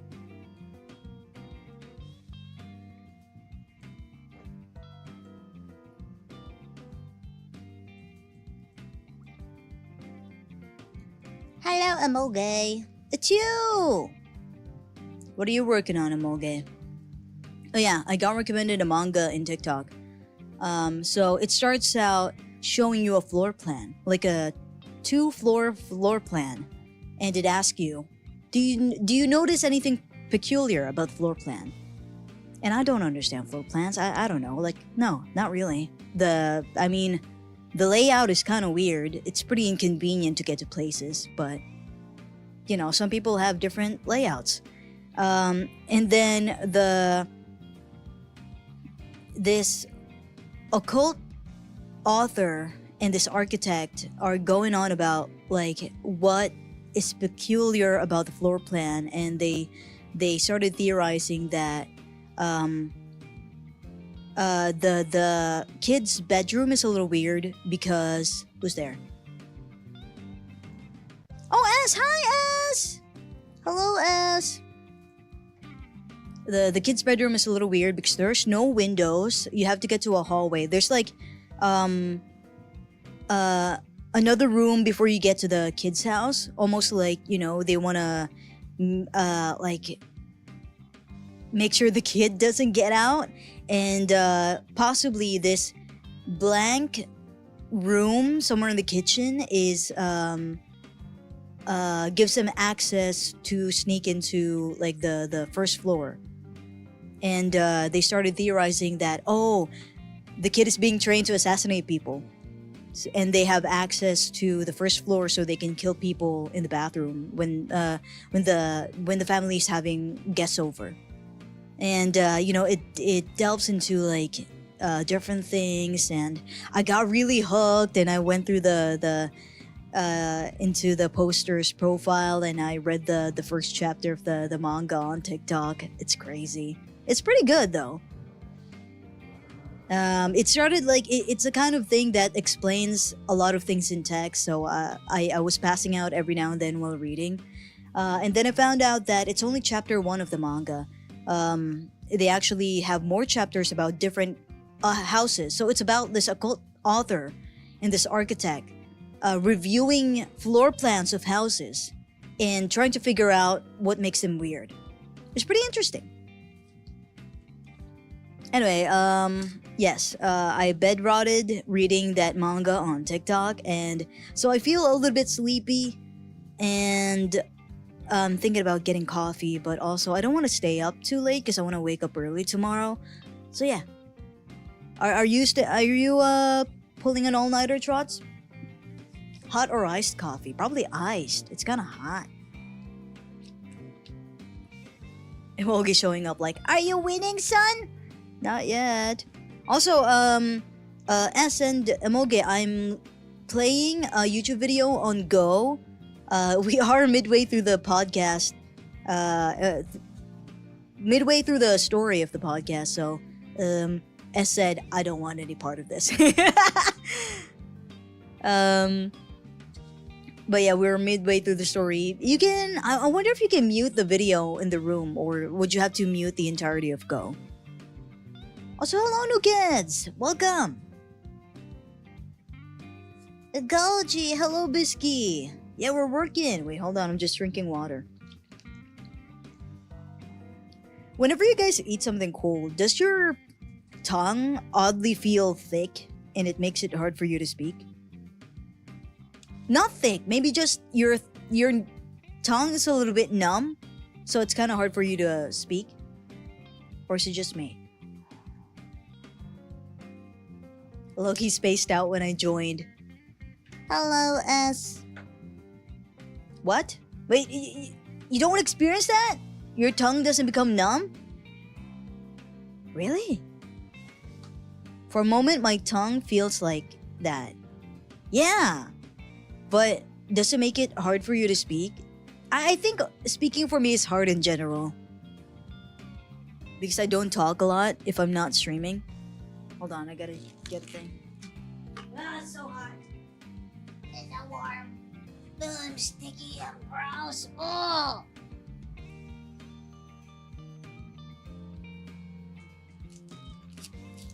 Like if I'm continually eating ice cream, for example. Oh, yeah. If your tongue is exposed to something cold. But yeah, Molge, if you're not feeling like, oh wait, where'd S go? Oh, S is right here. Maybe we could do this instead, so we'll see everybody. There we go. Oh.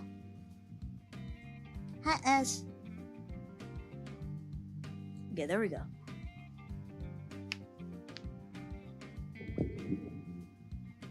Hello. Alright, you can just mute Go if you're not feeling like listening to this podcast. It's a bit of a weird podcast if you don't listen to Creepcast.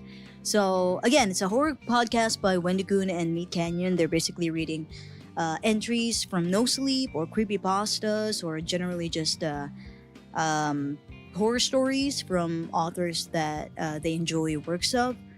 But it's a lot of commentary. I think the people come to this podcast for their banter and sometimes for really good stories, but sometimes because they listen to this blind, so it's not cherry picked, so sometimes it's bad and you just kind of stay there for the crash out, for them crashing out about the story. But sometimes it's pretty good. Like this story is pretty good. Also, Orion, hello! Do I call you Orion or do I call you Crow? Which do you prefer? But thank you for the stretch.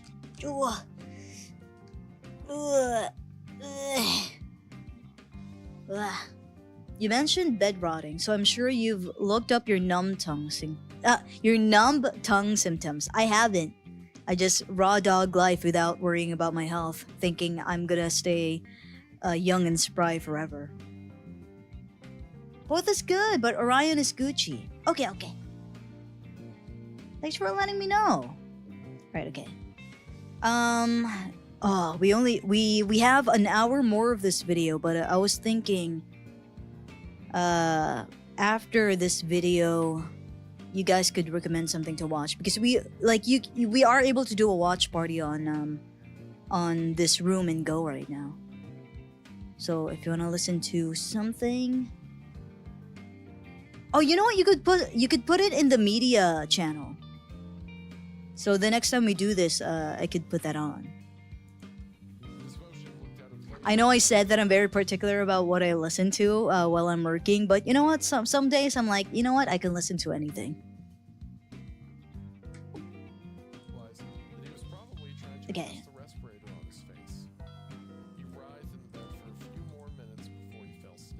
Oh, the watch party thing confuses me. It's not the same as what you have on stream. Really? Huh? Wait, what am I showing in my room? Or is it delayed? Push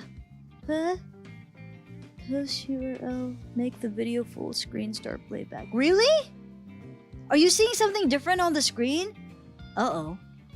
Or is it just the delay? Uh-oh. You know, this would be fun to do like a React Andy kind of stream. We watch a bunch of short horror films. Also, thank you for the follow, Mizuki. Welcome. It was YouTube earlier, but now it's just red with a play button. Oh, that's weird. Okay, stop playback. Oh no. Hold on.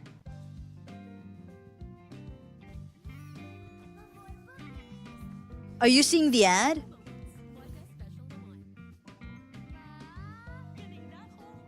I clicked something and now it looks like that. Oh no! I mean, I guess it's a bit of a new feature that they have.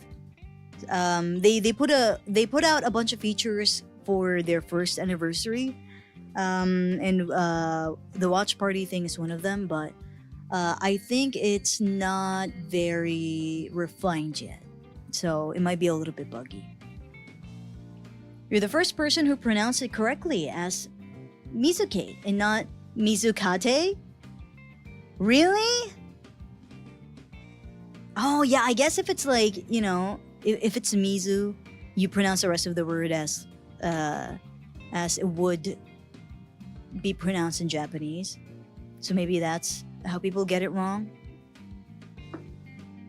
But yeah, how you doing? Alright, where were we in this video?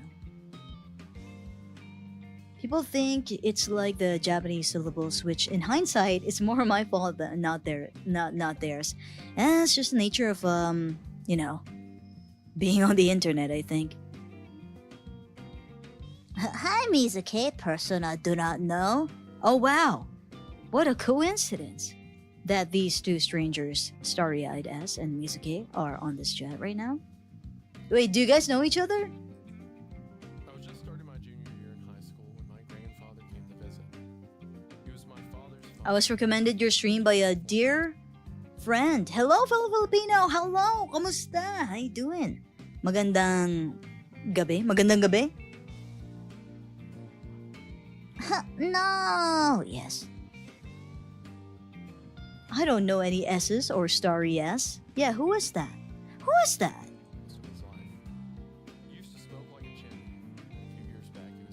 Wait, that's not where we are. Okay, because you guys are, because we are midway through the story.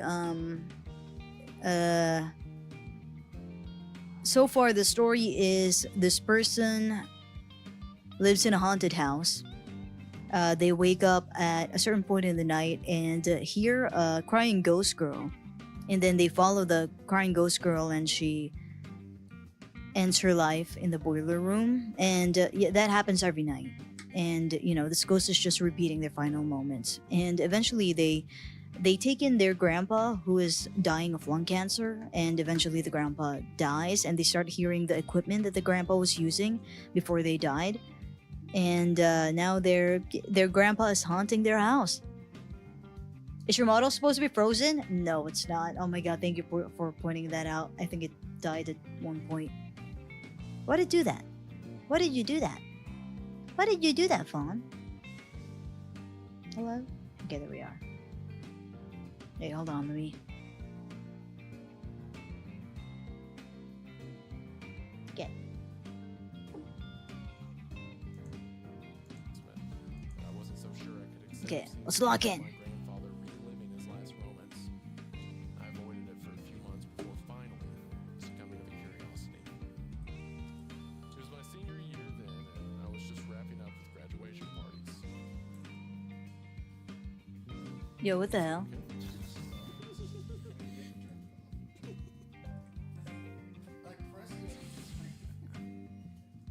You pressed the camera because your dick had turned it off?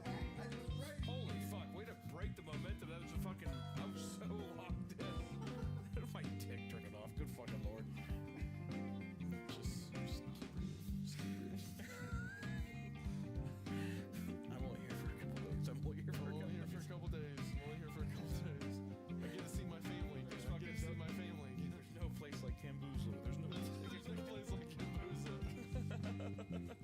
There's no place like Kambuza. There's no place like Colombia. It was my senior year then, and I was just wrapping up with graduation parties. I had quite a bit to drink that night, but was still capable of driving. Pulled into my driveway, Oh. and a thought struck me. The thought was that I had to see him before I left home for college in a few months. I had to face the ghost of my grandfather if I wanted to move on with my life. I went into the house and approached the guest room. I wasn't prepared. I should label it. Don't think I ever could be. I stood outside the guest room for a few moments, trying to steel myself for what I would see next, and listened to the audible whirring of the oxygen tank and the discordant gasps and coughs that broke through the rhythm. The more I listened, the more I found my resolve weakening. Another couple of minutes, and I knew that I would completely lose the will to investigate, so I swung open the door and stepped into the room. My eyes took a few seconds to adjust to the darkness. Curtains had been closed to the moonlight, giving the room a sepulchral feel to it.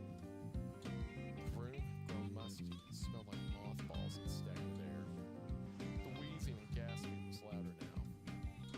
It's just in my mind now, but when I recall this moment, I could have sworn that the rasping, haggard-sounding breaths almost deafened me. My eyes adjusted enough to see the shade of something on the bed. My eyes adjusted to the light, and I could see him clearly. The spirit, or echo, my grandfather, was on the bed. His body writhed spasmodically on the sheets. It looked like he was having a seizure or stroke of some sort. His hands clawed at the air in front of his face. This motion looked out of place until I realized that he was probably trying to adjust the respirator on his face. He writhed in bed for a few more minutes before he fell still. He was dead. The room was silent. I turned around and left the room. As the door closed behind me, the sound of frantic gasping and wheezing started up again. Oh, I love Look at Me Jump On. Lucky me. Man, talk about a nightmare. Just living through choking, like the respirator falling off forever and ever. God. Is this only happening at his house? It doesn't seem like any of the clairvoyance happens outside of the house. Crying. Well, these are the only two places. These are the only two people that died. Because it's in the place that they died. It's repeated over and Well, over. I just don't know if it's like... Because people fucking died Okay, everywhere. that's I true. just didn't know if he's... Realistically, he would be walking around and see shit too. like medieval era people. Like, Or I just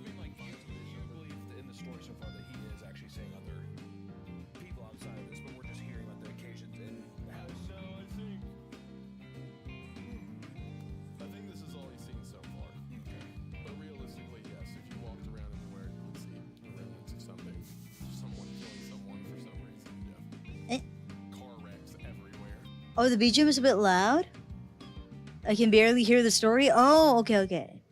I can turn it up on stream. I wanted to let the story a bit faint. Wait. I set the story's volume to be a little bit faint in case you wanted to hear something else. But yeah, we could play it. Okay. But realistically, yes, if you walked around anywhere, you would see the remnants of something. Someone killing someone for some reason, yeah. Car wrecks everywhere, just every street corner. But yeah. Oh my God. Yeah. The night before heading off to college, Thanks for rolled letting over me in my know, bed though. and watched the nightly visitor to my bedroom. She rocked slightly in the bed and wept quietly. It tore at me to know that she was doing her best to keep quiet. Who was she hiding her depression from? Why couldn't she ask for help? Why didn't I? She was tragically young. I leaned over to her and whispered to her. I'm so sorry this happened to you. So much else left to say. Went to college the next day. DeVry University. Full Sail Technology. I'm going to MIT. I'm sorry I can't take you with me. I went to National American University. You want to cry in my bed at MIT? Would you like that? I went to Phoenix Online. I went to DeVry University. Time drudged on, and my first semester of college was going well. I didn't have any ghostly encounters in the dorm, which was a plus. I don't think I would have managed to focus with the spirit of someone constantly dying from alcohol poisoning and frat initiations gone wrong. I had friends, but in a sad way, I found myself waking up in the middle of the night, wanting to see, to talk to her, talk at her at least. November rolled around and I decided to drive home and be with the family for Thanksgiving.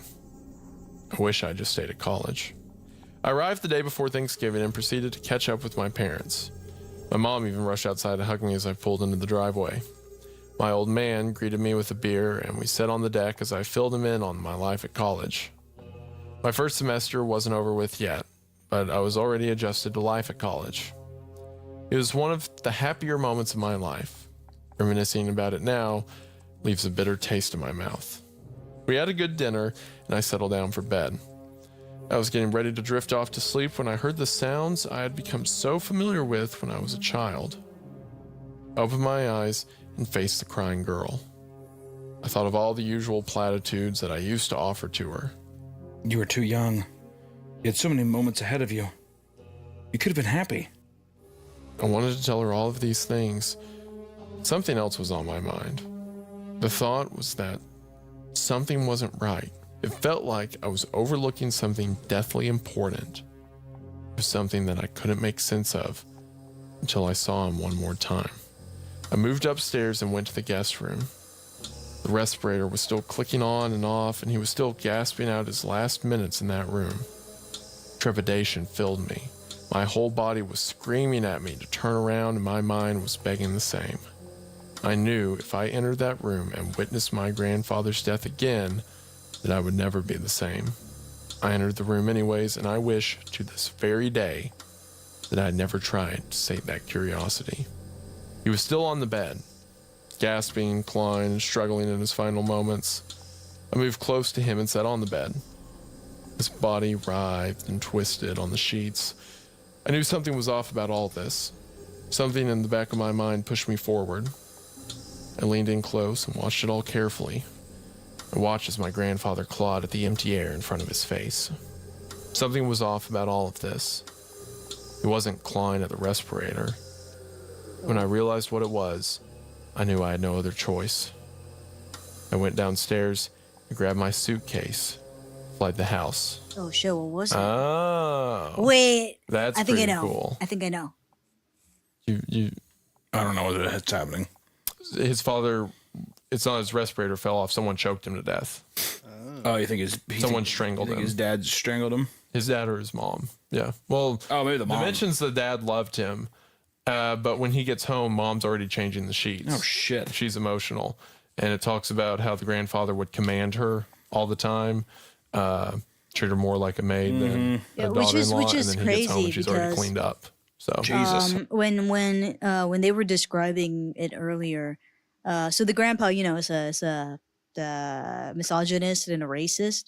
But out of everyone in the family taking care of the grandpa, he had the best relationship with the mom, because she would tend to him. Damn. She really she really did a James Sunderland, huh? Okay. Yeah. Ah, ads!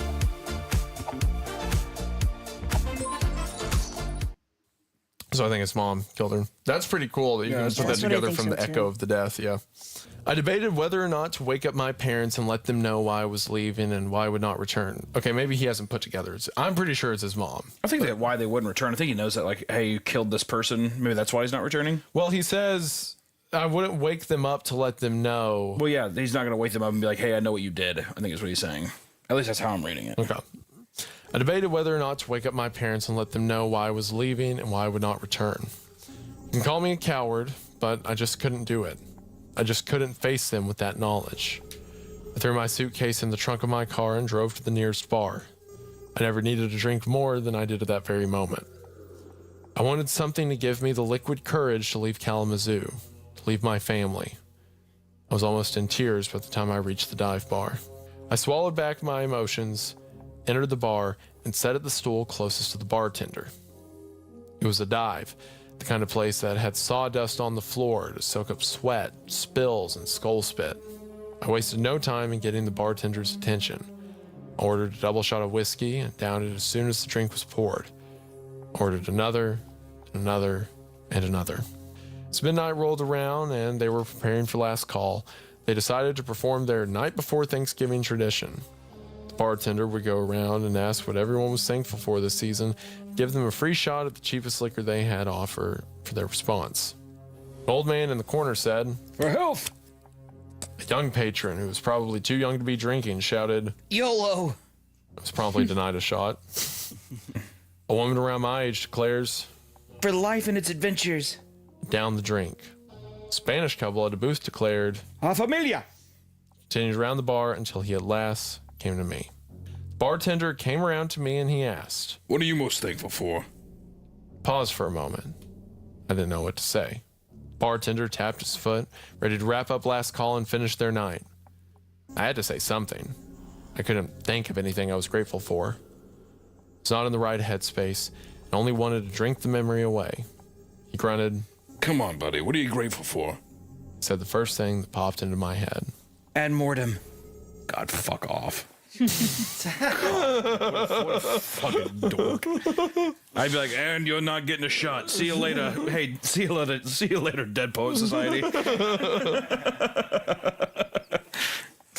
What's ad mortem? It's death. To death, yeah. What are you grateful for? To death, yeah. I watched the bartender's quizzical expression as I downed the shot and ordered another. I'd have ordered another after that one, but in some part deep down inside of me, I knew that I would never erase that image from my mind. The image of my grandfather clawing at something in front of his face. The thought of the pillow over him that my mother had been holding down, smothering him in his sleep. The memory of her disposing of the bed sheets and the pillowcase the day I returned home from school only made me feel worse. I tossed back the shot and left the bar, not knowing what to do next. I felt sick to death. That's a fun time, too. I like that. I felt sick to death because his grandpa was so sick, too. Yep. The, And also, sick to death is ad nauseum ad mortem. Oh, is it? Oh, there Sickness to death, yeah. Ooh. The, yeah, that is fun. The, a fun little twist there, too. Yeah, you just expect it to be him clawing and gasping for air with his life, like with his ventilating machine, but it's almost a weird, The mention earlier of like he's clawing in front of his face, and you're like, oh, I guess that's a Yeah, choking motion. yeah. But realizing it's a pillow, that's pretty cool. yeah, it's a lot of fun. Yeah. And it's also, I wonder how cathartic it is for it's like all these feelings of just being like the things you wish you could have said, or like all the things you wish you could have done. The dad's talking about how abusive he was and all that kind of stuff. Yeah. And it's the mom that ends up killing him. It's kind Yeah. of, it's Yeah. pretty sick. So Yeah. I think that's a pretty cool time. I like the idea of being able, it's very Sixth Sense, being able to piece together, someone's final moments, what happened to them by their ghost.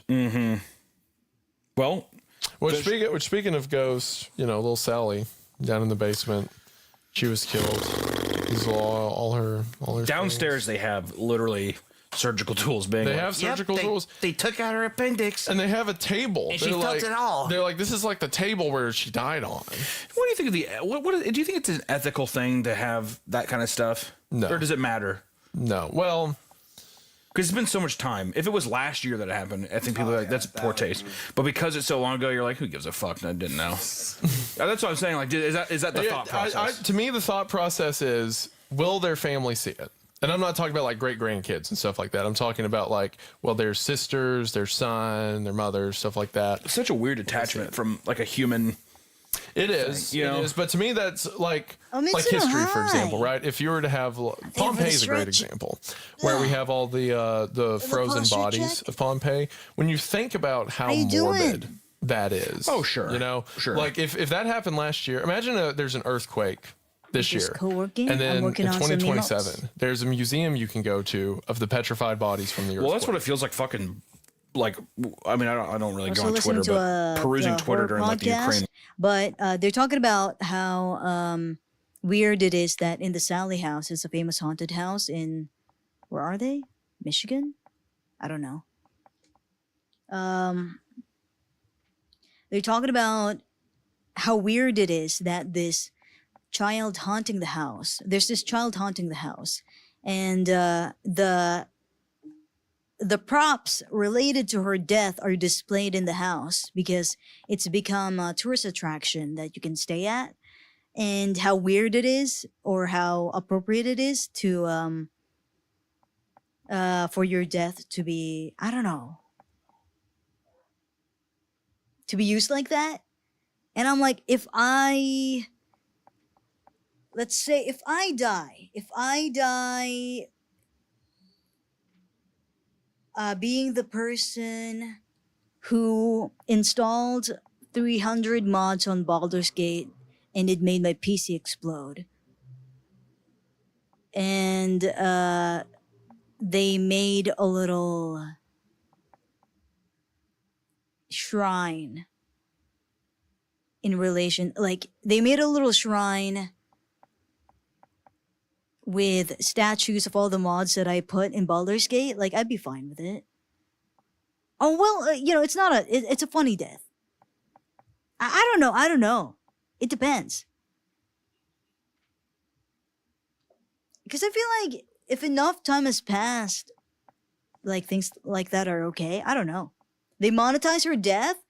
Kinda, because the house is famous for this Sally kid haunting the house. And I guess as a way to tell the circumstances of her death, a little backstory for the ghost haunting the house. They display the surgical tools that were involved when she died of a botched surgery. And I'm like, is that inappropriate, or enough time has passed that maybe it's okay? I don't know. If you were gonna be immortalized in that way, though, people do a little diorama of your death. What kind of diorama? What kind of death diorama would you want to have? I feel like, okay, what's a really dumb way to die?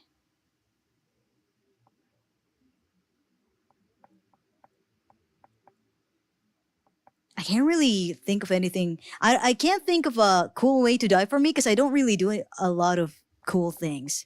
I feel like if they made a diorama of how I died, I'd be like slumped over on my desk, Apple pen in hand, just dead over my tablet. Something like that. Super unrelated to anything, but I live in Vienna, and the other day, my friends and I went to a Filipino bakery, and we got their take on Kaiserschmarren, which is like a traditional Austrian sweet, fluffy rib pancake. That sounds delicious. I'm sorry I butchered that word, but that sounds really delicious. They got ube and pandan versions, and it was so yummy. Wait, did you take a picture? I kind of want to see what it looks like. Wait, I want to see what a Kaiserschmarren. Maybe I'll just call it fluffy pancake. Oh, wow. Oh, dude. This is such a snackable dessert. Wait, I love this. Because my gripe with pancakes is that I have to do the work to cut it up and pour maple. I'm a really lazy eater. Well, I like to say I'm an efficient eater, okay? I like rice bowls, I like soup, and I like oatmeal because you can eat it really fast without having to cut anything up or, do the extra work. And I feel like this is a really efficient food. I like this. Oh, imagining it with ube and pandan. Oh, wow. Drop the care package, grinding cosmetics on Repo while I'm here. Whoa, wow. I don't think I've seen cosmetics on Repo before. What kind of cosmetics does Repo have? They monetize her death? I mean, if it's become a tourist attraction, people would do that, won't they? Yeah, that's a good debate, huh? Oh, shit. I forgot I had my timer on and then I started yapping. Shit. That's fine. Do you know those perfect spots to die on by those lonely Ryan Gosling guys? I think I see TikToks of those. Oh yeah, you're right. Yeah, like somebody would post a really nice scenery and people would be like 10 out of 10 bleeding out spot. Oh, yeah. Well, what would be a perfect bleeding out spot? Yeah, like a snowy mountain. A snowy mountain would be a nice bleeding out spot because, especially with how artistic it would look, your blood on the white snow. Yeah, that's really good. Oh, somewhere really deep in the forest, like a magical looking forest. And then somebody finds your body.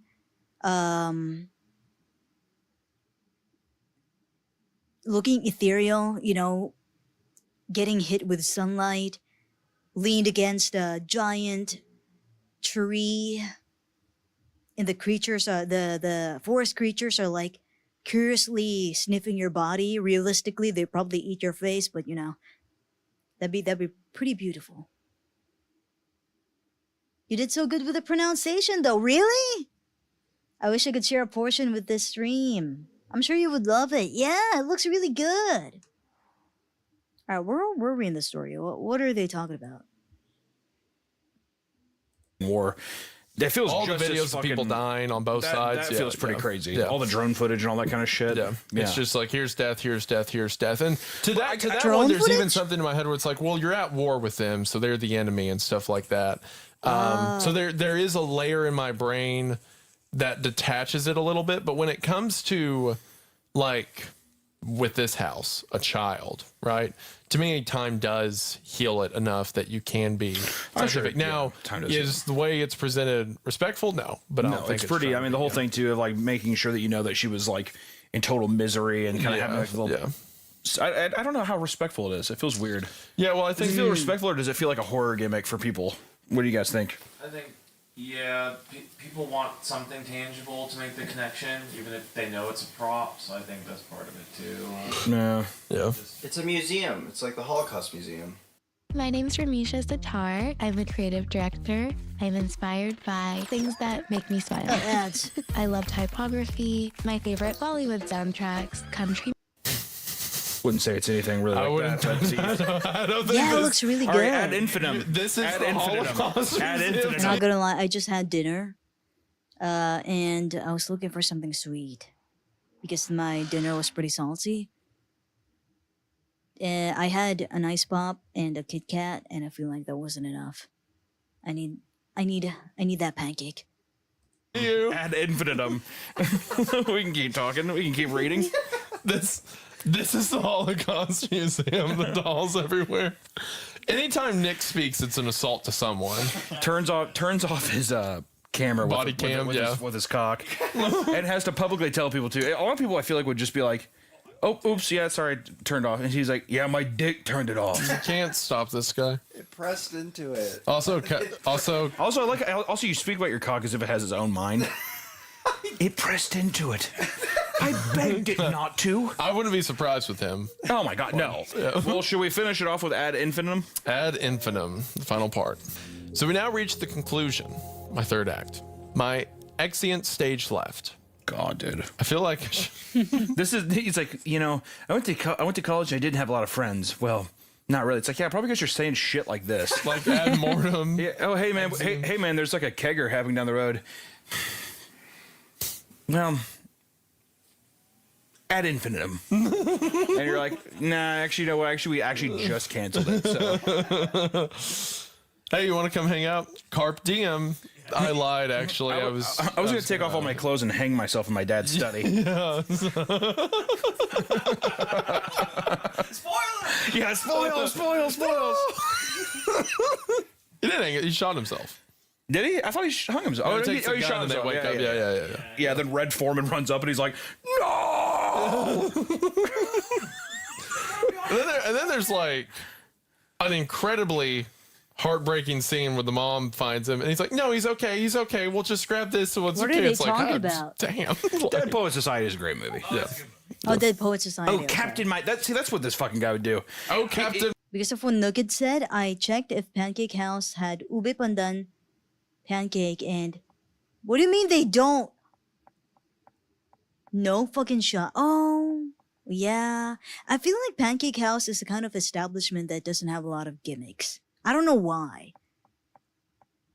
And you know what? It's odd. I don't know a lot of people who go to Pancake House because they feel like it. When they're like, oh, I'm craving pancakes. Let's go to Pancake House. I don't know a lot of people who crave pancakes, period, or like crave anything from Pancake House. So I'm actually surprised that they're still around. I'm sorry if anybody loves Pancake House right now, but I don't know. I'm surprised it's still around. I rarely hear about people talking about Pancake House. And also, yeah, they don't seem like the type of establishment to be gimmicky. So I'm surprised they don't have an ube or pandan pancake. But also, why? Why don't they? Stuff to think about. He'd be like, hey man, me and some people are gonna go grab some burgers and shakes. You want to come with? Oh, Captain, my captain. Actually, never mind. I'm like totally vegetarian now. So, well, next time think about me. I love plants. Vegetarian. Just He's trying to connect with him. Man, I wish I could still talk and cry next to that crying girl in my bed. just an insufferable guy through and through. Oh yeah. In every sense. It's a car. It looked like someone ran by the window really fast. Did you guys hear, like, dogs? I did hear that. I heard. Yeah. Well, at first I looked at Harry because I could have swore I heard somebody say something. Wait, hold on. Okay. Yeah, for context, they're in the Sally house right now. That's fucked up that they would do that. That's rude. It's rude to do that. Wait, hold up. Okay. Yeah. Wait, hold on, everyone. All right, ad infinitum. Ad infinitum. Also, too, I will say the beginning of the story, making the presence of the girl, it's put a different vibe on the house so far for me. Because the girl was so innocent and because when you go into a haunted space, I feel like you're always like, I'm on defense, whatever. But now it's like it has a more sympathetic tone, which I should have had. What is that? That was someone banging on the window. That was someone knocking on the glass. Do you want us to check it out? Go down there. Yeah, check on it. That was someone like. You know what? I'm willing to bet. Yeah, we would Guess- do it, but we're. What is it? I think this house is known for a lot of poltergeist activity. But I'm willing to bet the neighbors of this house are fucking with the people going to the house because it's haunted. You know what I mean? Like tourists who go to the house because it's a haunted house. And you can rent the house to stay overnight, I think. And I bet the neighbors are just fucking with the visitors. From a foodie, not gonna lie, the problem with Pancake House is that they don't innovate. Normally, I notice their customers are typically, yeah, exactly. They're older of age or people who might have nostalgia with it, but they need to keep up with the younger customers so they can at least maintain a good customer base. Yeah, because honestly, there's so many possibilities when it comes to pancakes, right? You could do it so many ways. And I think they're banking on the fact that they have loyal older customers and people feel nostalgic for it. But I do wonder why they're still around. Their food doesn't really taste all that good too. When they could easily compete with Kettle or Nonos. Yeah. Oh, I haven't tried Nonos before. Like, cause it looks expensive. Like, are they same price point wise? Because honestly, fast food pancake, I can't really tell the difference between them. I'd be alright with like McDonald's pancakes. It's not that they can't, because Kanto Freestyle has a similar concept, but it's a little more experimental. Oh wait, we have that. Yeah, they have a really good breakfast menu. Yeah, I love Kanto Freestyle. I only went there once, but it was pretty good. Nono's waffle and chicken is their best, not gonna lie, but their food is pretty good. Ooh. Man, yeah, there's so many possibilities with pancakes or like Filipino breakfast in general, I think. I wish they would, like I could forgive them for being a little gimmicky. It just sucks that their resto racer price is like 50 HP. Oh, damn. Really? A mistoyo with quesong puti? Whoa, what the? Really? Wait, is that Kanto Freestyle? That sounds so good. Wait, hold on. Kanto Freestyle Tuyo. No way, that sounds really good. Oh, damn. I'm not gonna lie. Tuyo with quesong puti sounds like it sounds like a gourmet thing, you know? It sounds like I don't know, something you pair with caviar. It sounds fancy. Wait, where are we? Where's Go? Where'd Go? Where'd Go? We're like recording and All right, stuff. so It's like, apparently we're trying to finish this out, and apparently somebody's like knocking on the door or something. Okay. Oh yeah, be careful on the stairs. I'm waiting for you. You didn't sound like you were in The place is haunted. I should save this. I haven't saved in a while.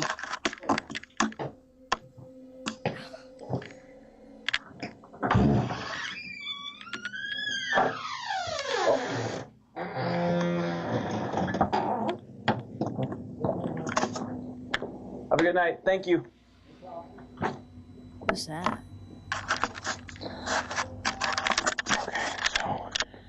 It's just the Taco Bell order. Brother, zoom out. I'll recommend something to try making from a resto that's closed now, unfortunately. Chicharon with smoked tinapa cream and... Oh, what the fuck? Oh, that sounds really good. Chicharon with smoked tinapa cream cheese dip. Jesus. Dude, that sounds so good. Oh my god, kind of feels like it'll clog my arteries, but my god. My god.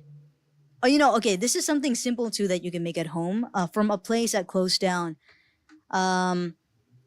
We discovered this in a chicken wing place, and they have a dessert called, I don't know what it's called. It's chicharon naramodo or something. It's basically vanilla ice cream topped with chicharon, and it's just really good.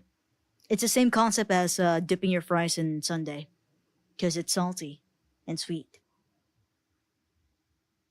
You could dip your chicharon in vanilla ice cream or top your vanilla ice cream with some chicharon bits. Well, this stream came out of nowhere. I just woke up. Good morning, Undersun. How you doing? Yeah, it's a bit of a guerrilla stream. We're just co-working right now. Undersun, look at this bullshit. My iPad has not glitched out once. Or has it? I haven't been looking. We're also on Go. We're listening to Creepcast on Go. It's probably people just fucking with us. probably. Yeah, that's what I'm Won't work. thinking.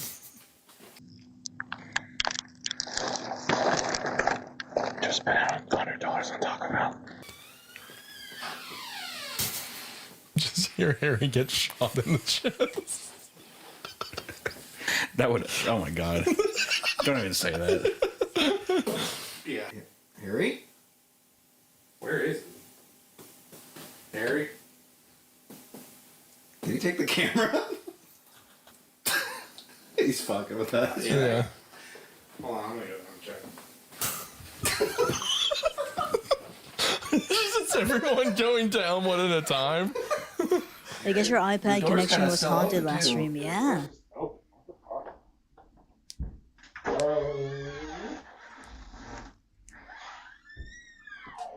He's not outside.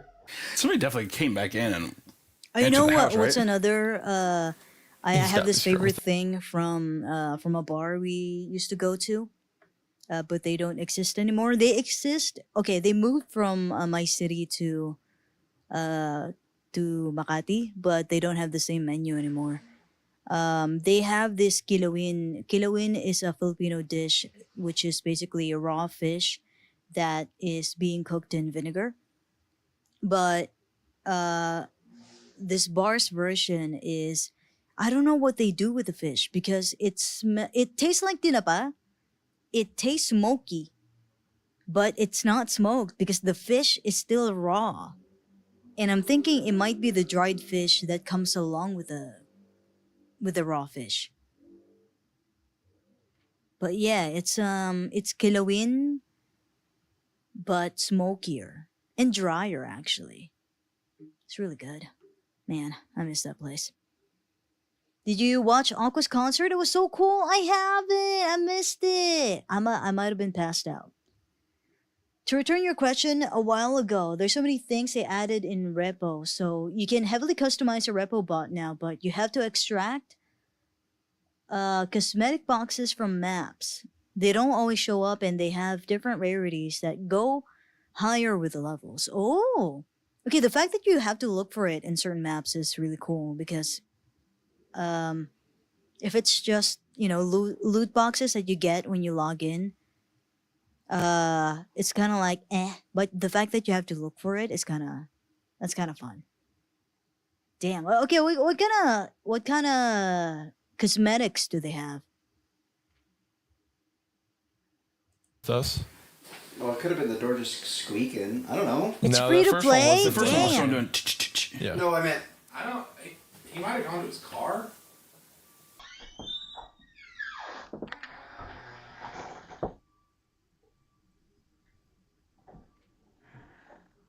Is that from the video?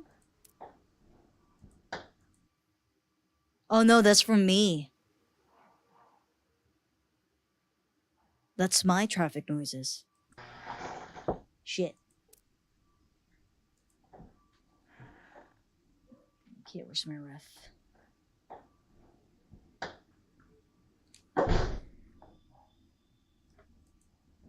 Where's my references? Oh my god, ads!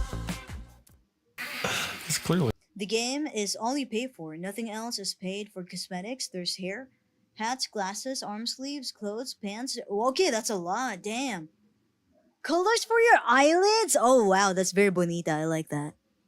Do they have eyelashes? I feel like that'd be sick. Really messing with us, but Oh, where's the references that I downloaded? he's clearly messing with us. But that was a knock. Yeah, but from not him. From Yeah, somebody yeah, else. yeah. It was on the glass downstairs. Look out that window, because you can see his car out there, right? Well, don't you go down there. Oh. Why? They keep leaving the door open. Well, I don't care. Just stay up here. Someone else is knocking.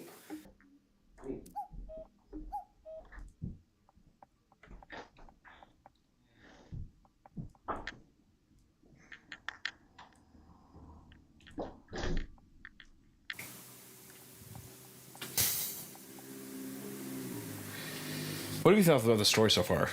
Have you liked it? Yeah, I like it. I like it so far. I think it's I'm just waiting for the pop for the balloon to blow up.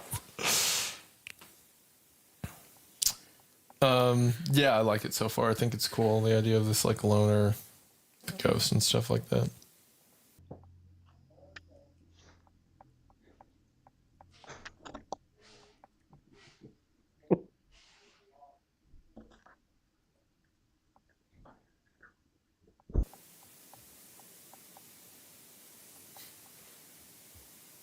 We could just keep reading. Should we? I don't know. I don't know. Might as well.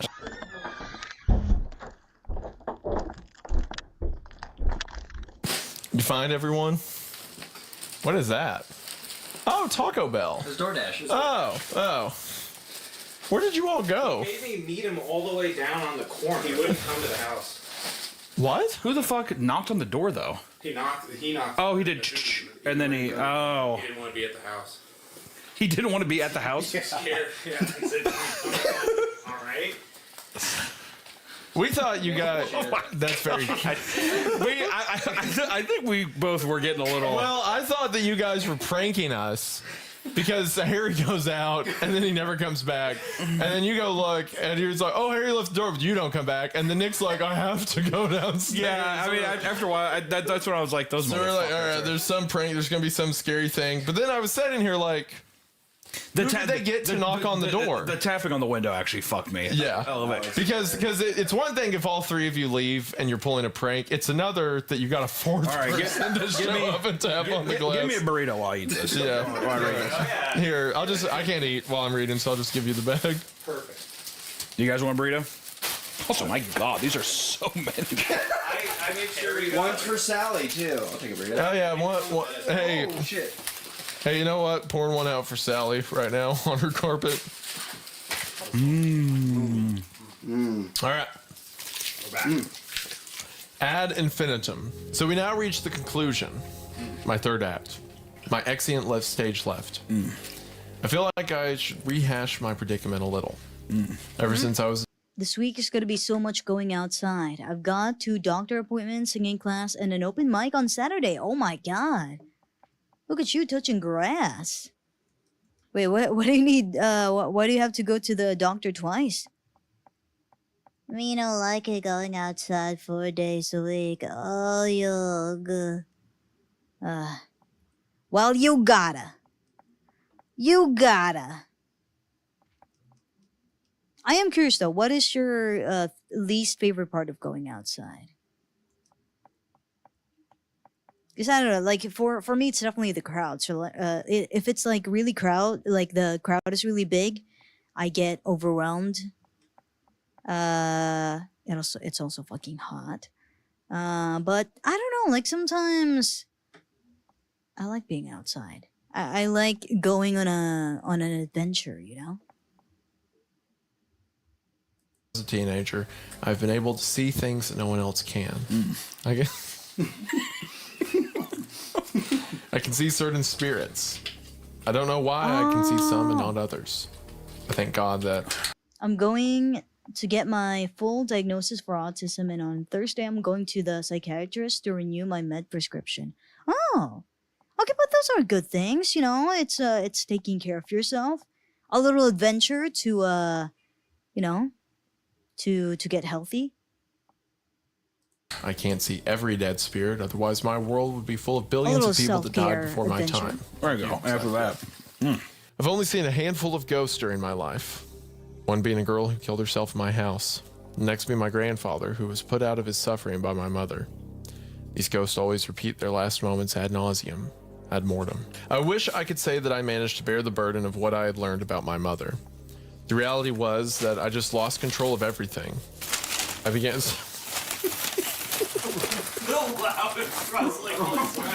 Is there Diablo sauce or? No, I forgot. All right. It's their Diablo sauce. Yeah. I got a Diablo sauce for this PB5 flavor. That is, it's ironic, but I do get it a lot. I wish I could say that I managed to bear... I'm so bad. This really is like a sleepover when you're 8 and you're trying to do something and your friend just keeps doing some BS over in the corner. Damn, dude, this is scary. It's like you're trying to play Xbox and there's that one friend like, but Monopoly. I'm not playing Xbox till we play a round of Monopoly. Oh, Captain, my Captain. That's you right now. I wish I could say that I managed to bear the burden of what I learned about my mother. The reality was that I just lost control of everything. I began slipping in a downward spiral. I tried to finish up the semester strong, but the mental image of my mother pressing a pillow over my grandfather's face and smothering him to death haunted me. I found that drinking dulled that thought some, but did not completely obliterate it. I was self-medicating, some success, but the memory was constantly needling away at my conscience. Which I will add, of what he says put him out of his suffering, it's kind of implying that it was a mercy killing. Yeah. Her killing him that way, so maybe versus not. her like hating him. Yeah. For lack of a better term, I became a walking shit show. They love opening that front door. Just walking in and out. Did they order more DoorDash? There's no way. We got Pizza Hut too. I'm joking. What'd you say? I said we got Pizza Hut too. There we go. I like to put the burrito and the Diablo sauce on the pepperoni. It's a Mexican calzone. Oh, hello, Murder Balls. How you doing? If only the doctor was Dr. Zane, it would be a lot more motivating. It would be a lot more motivating going to the doctor. Oh, if only. Ooh. If only it was a doctor from the pit. Doctor, what's his name? I don't even watch the show. I just see a lot of edits of this guy. What's his fucking name? Dr. Abbott? I hate going outside because I have to keep showering and I have like 4 sets of clothes total. And I probably will have to do the laundry. True. It's like going outside and more like preparation to go outside. Oh yeah. It's like the, psyching yourself up to go outside is also. Dr. Robbie or Dr. Abbott? I didn't think he was that attractive, but you know what? Okay, I don't watch The Pit. I don't watch The Pit at all. But I've been getting a lot of TikToks about The Pit, specifically Huckle Robbie, Dr. Robbie and Whitaker. And I've been, by extension, TikTok has been serving me edits, thirst edits of Dr. Abbott, and I'm like, I don't really see it. But then my friend invited me to watch Ready or Not 2. And he's a bad guy. He's a villain in Ready or Not 2. And I'm like, you know what? Now that I see him as a horrible person, now seeing him as a horrible person, seeing him as a villain, you know what? I see it. I see it. I hate myself, dude. Why is it? Okay, I could if my first impression of Mads Mikkelsen was, I don't know, like a really kind character, like I would be like, I don't really see it. But seeing him as Hannibal and I don't know, just seeing him as a villain is just like, yeah, I see it. Oh, it's that thing with Oscar Isaac too. Like I didn't think Oscar Isaac was that hot until he was in until I saw him in Frankenstein. Why is this my type? What's wrong with me? What's wrong with me? My God. Doing good. Just ordered 2 new books. Hell yeah. My God, you read so fast. What's your ritual for reading that keeps you so motivated to go through so many books so fast, right? I mean, if it's, like a hyperfixation that you have, I bet you're motivated to like, you're very excited to read these books. So you don't like bad boys, you like bad guys. Yeah. Bad boys are like, okay, bad boys, like, I'm thinking of an example. Bad boys with a good heart, that trope. I don't like it. Why would they take away the thing that makes them attractive? You know what I mean? It's a common trope in Filipino TV, where we have this asshole of a guy, and he starts to soften up the more he spends time with the protagonist. And I'm like, no. No. Why would you do that? Make him evil. For me, it's reading what I like and reading a certain amount every time so I don't get reading burnout. Oh, so you pace yourself. That's that's good. Dr. Frankenstein in that movie was so cunty. He was like a Renaissance painting. I know, right? When what's her name? Elizabeth? When she came out of the basement where the creature was, and Frankenstein was waiting outside, with his robe, drink in hand, is like, so, what's going on with you and that creature? I'm like, damn, it looks so good in this shot. Especially the cunty red gloves. I know, but he's such an awful person. He's such a rat. He's such a piece of shit. Such a coward.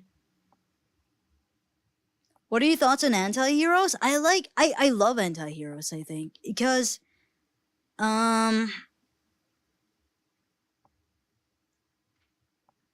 what is it? I feel like they're more sauced up than somebody who has the same goal from beginning to end. You know what I mean? It's really interesting when they come from the opposite, when they have the opposite goal in the beginning. Or they're very, they're very villain coded, but their goals are actually similar to the protagonist. I also like characters who change their mind, or somebody who is unwilling to do what needs to be done in the story. Unwilling, what do you call this? Like an unwilling hero. I like those. Shit. I can't really talk about this if you haven't seen Project Hail Mary, but I like that trope in Project Hail Mary. Who else? Oh, you know what's especially good food? When when we have an unwilling hero, to the point that, they act as, we have an antagonist turned unwilling hero who does the thing anyway at the cost of their life. Oh, that's really good food. Wow. Yummy. It helps that the book I'm reading has knowledge on something I want to learn more about, as I like learning. Yeah. I guess it helps that, all these books are from, are about topics you're interested in. His Frankensteins were out? I know exactly the shot you're talking about. Yeah, wait, I have that meme. I think it's in my phone. I don't know, it's a meme where it's like he's sitting with this cunty robe, looking upset. And he's like, sure, blame the guy whose fault it is. Do I have it? I probably have it. I can't find it. I don't know where it is. I've lost it. Where is he? I don't have it. Oh well. It's fine. Work is over and I'm heading home now. Thank you for the stream. Wishing good progress on the art. Thank you, new kids. Have a safe trip home. Alright. Speaking of that, did I pause it? Oh, I didn't pause it. Shit. Oh, there goes my computer. Oh, shit. That's what you get. That's Not him what wiping you the get. entire laptop on his shirt. He just poured water all over it. Oh, shit. It's a Mexican calzone. Uh-oh. Is it not working? I think we're okay. Is it still working? Yeah. Aren't apples pretty good with water resistance? Oh, yeah. Are they?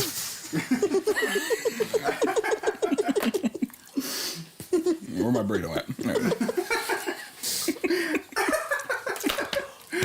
Oh. Did they only get one Baja Blast to share with 5 people? Well, it's my Bob Blast right now. But Hunter made me laugh as I was swallowing up. My chest is like cramping. Oh. Shut up. Well, go. We're in a haunted house right now. This is very scary. That bear keeps leaning towards you. It moved. No, it didn't. Yes, it did. No, it didn't. Shut up. It's leaned forward from where it was earlier. He was like, he was looking more towards me. I'm telling He's you. homing in on Hunter. Editor, compare the position. I'm telling you, I saw both his eyes. I only see one now. Shut up. I can't take it with you just every time. It's not that good. Oh, it is. I've had Taco Bell before. It is not that good. Nick, which one is this? I don't care. I don't care. We're reading a scary Oh, story. fucking keep reading them. Crunchy beef burrito. Oh.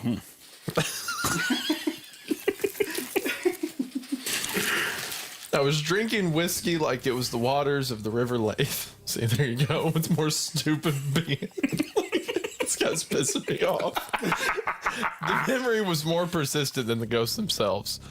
That reality haunted me day and night. The image of his final moments were branded into my brain. Can you really blame me for getting smashed every opportunity I got? Maybe I'm writing all of this to find someone sympathetic who will listen to me. I don't deserve it. Or maybe I'm writing this to reach out to someone who could talk some sense into me and give me the answers I desperately needed. I wish I could say that I dropped out of college when I realized that I wasn't doing anything except drinking. But after another round of failing grades, my college politely informed me that I should not return There's next a shot? semester. Wait, hold on. Yeah, that's a fucking shot. Wait, I don't think I have the meme. Shit. Ah. This is such a good shot, man. He's such a rat. I love him so much.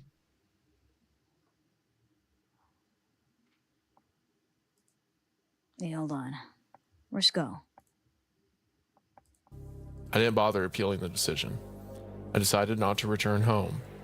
I crashed with a friend for a couple of weeks while I tried to figure out what to do next. Couldn't bring myself to go back. Couldn't face my mom. Slept on my friend's couch and drank like a fish thrown into a tank filled with whiskey. Katay bago. New stir-fried Lucky Me Jumbo. Woo! I managed to live with my friend for a couple of weeks before he kicked my drunk ass out. He had put up with me for too long. He had spent too many nights cleaning up my messes and turning me on my side when I passed out. He was a good guy, but I think the final straw was my late night confession about the ghost. I think he could handle an alcoholic hot mess such as myself, but throw in my hallucinations, and that was just too much. He calmly listened to my drunken ramblings and waited until I passed out before stealing my cell phone from me and calling my parents. Oh no. I woke up in my bed at home from my blackout. My father was standing in the doorway and my mom was sitting on the bed next to me. She was stroking my hair gently like she used to. Yeah, I'm going to be honest. What? Liking Taco Bell is performative. Oh, I disagree. Yeah, no. Damn. You can be okay with it, but like people who are like, oh, I love Taco Bell, give me some 2 a.m. Taco Bell, that's performative. Is it? I kind of disagree with that.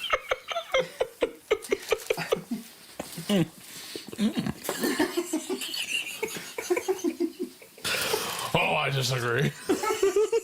No, I got it. Thank you, Noodle Sad. Wait, Anderson, did you have She whispered breakfast to me yet? about how she was here for me and how she was going to get me through this. It's in that moment that I knew that I couldn't confess what I knew about my grandfather's death to my father. She was my mother. She was the one I ran to when I hurt myself as a kid. Maybe it was a mercy that she did to my grandfather.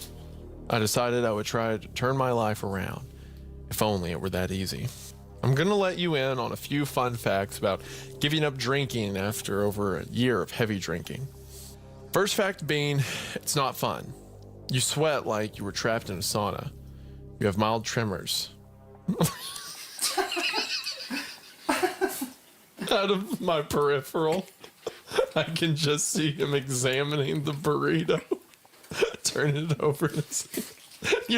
You're driving me up a wall right now. These different positions you're getting into. The burrito.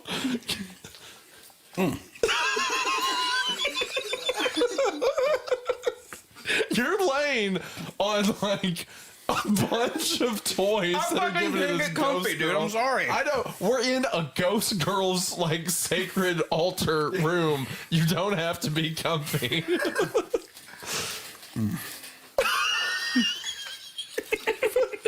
Oh, you just ate lunch? Really good. Oh, yeah. It was funny. Now it's not funny. Now I'm upset.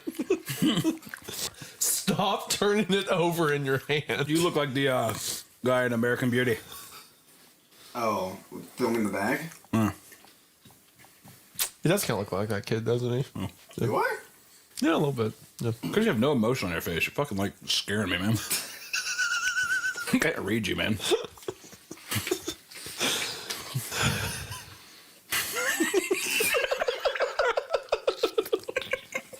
You're like, you have no emotion on your face. He's like, I have to investigate. First fact being, it's not fun. You sweat like you were trapped in a sauna. You have mild tremors, unless you're a hardcore alcoholic. He needs to eat and then that- you get DTs, That delirium burrito tremors. on his stomach with the legs moving, with the legs moving like a girly pop, like swaying his legs. He did that at some point, and Wendigoon got uncomfortable because he was just like, posing like, draw me like one of your French girls, and Wendigoon is reading the story. It's not fun. You sweat like you were trapped in a sauna. You have mild tremors, unless you're a hardcore alcoholic, and then you get DTs, delirium tremors. Okay, I'm not gonna do the break Which are because like I severe got for a tremors. little bit earlier. I luckily didn't have that, but I did have anxiety, which was severely compounded by the realization that while I was there sweating, slightly shaking, and otherwise feeling like shit in my bed, the ghost girl was right next to me, weeping. After a few minutes of this, she would get up to go hang herself in the boiler room, and I would make a mad dash to the bathroom to throw up bile. Try to kick my alcoholism. I really did. I really wanted to move on with my life. I wanted a normal life with stupid, meaningless problems. I just couldn't.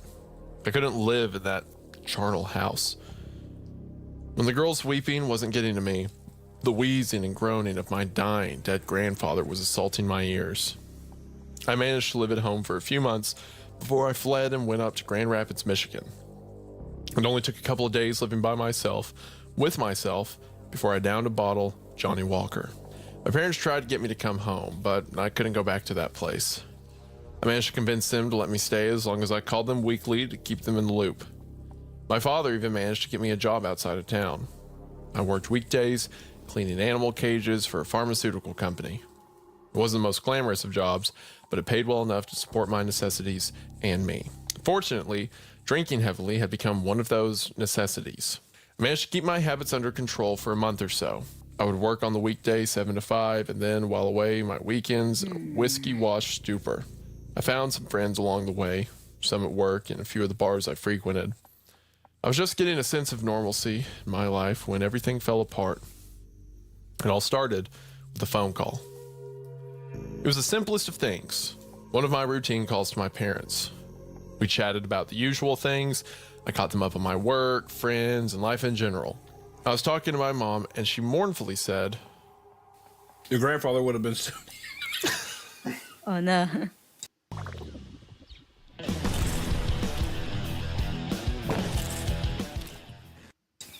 I have a mouthful of burrito. This is incredible. This is an amazing performance on her. Do you want the rest of the Baja? No, I'm okay. Your grandfather would have been 78 today. As soon as those, I love your first tip. Your grandfather would have been. As soon as those words were uttered, I heard something click and began pumping a familiar sound through the phone. It was the sound of the Liberator. Giant Ox. Oh God, dude, you scared the shit out of me. Editor, you have got to make this watchable. I do not. It was the sound of the Liberator, the giant oxygen tank that my grandfather. It died. Okay, all right, that's better. It died. Trevor, can I get another camera? What? Can I get another camera? Wait, what happened? Just it's been a whole. God, ad infinitum is truly testing us right now. Oh God, keep going. The story's good. The Oh, story's yeah. still good. Yep. What's I that? asked him to turn back to get sauce. It's a bunch of Diablo sauce. Really? I got you Yeah. sauce. How'd you get sauce? We just went there.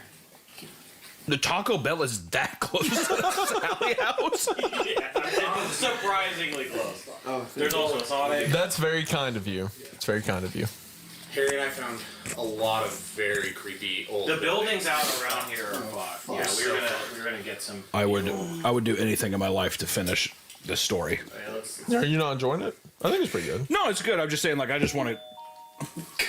It's just, it's like, it's that. I'm so ready for it. I do feel like I'm in an echo right now, like looping. I'm in my own. I'm in Sally's echo. I think I said, all right, now ad infinitum 6 times. I think 6 times I tried to start. I heard something click and began pumping a familiar sound through the phone. It was the sound of the Liberator, a giant oxygen tank that my grandfather owned, which my parents had donated to a nursing home long ago. Sunday became a terrible thing for me. It was the day my parents would call. I'd spend the week dreading the time they would call. I knew it was them before they even spoke. The sound of the respirator droning became almost deafening to me. I had asked my mom and dad to speak up when talking to me so I could hear them over the sound of the Liberator. They became increasingly concerned over my erratic behavior and eventually invited me home for dinner. I turned them down, lying and saying that I already had plans. I knew that if I stepped foot in that house with that spirit, I would lose it. My mom was silent for a few minutes before telling me she loved me. I was getting ready to respond when it began. It was a low, barely audible sound, but I heard it. When I heard that sound, my weekend resolve shattered apart. I heard the low, pained sound of my grandfather's strained wheezing that was quickly muffled by a pillow pressed over his face. I managed to keep myself in check for a few weeks by relegating my heavy drinking to the weekend. That way, I managed to be productive enough to keep myself grounded. Hearing my grandfather's death gasp rattling through my mom's phone was too much for me. I fled to my old vice and let it take over my life. Went out to the nearest bar and drank myself into a stupor. I'm pretty sure I was still drunk when I went into work the next day. My co-workers knew something was going on when I showed up the next day drunk. I even snuck out at lunch to have a couple of pulls from the flask in my car to get through the day. I tried to keep myself in a constant state of inebriation because I knew that Sunday was fast approaching and being intoxicated dulled the grim realization. My co-workers were tight-lipped about it, but I could tell from their disapproving glares that I was wearing thin on their patience. The next Sunday night, the wheezing was so loud that I could barely hear my parents' voices. I made up an excuse telling them I didn't feel well and hung up shortly after that.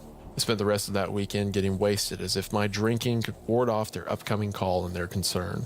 The situation at work degraded and my friends and co-workers began to distance themselves from me, sensing that I was about to self-destruct. I developed my own routine for getting through the week. I'd wake up in the morning and wash my mouth out with a bottle of Jack Daniels before going to work. Luckily, I worked in a pretty rural area where my sloppy driving didn't attract a lot of attention and the sky was still dark at 6 in the morning. I'd have lunch by myself, take pulls from a flask to steel myself for the rest of the day. I'd become a social pariah at work. After work, I'd visit a bar and have bar food for dinner and a couple of drinks to keep me going through the night.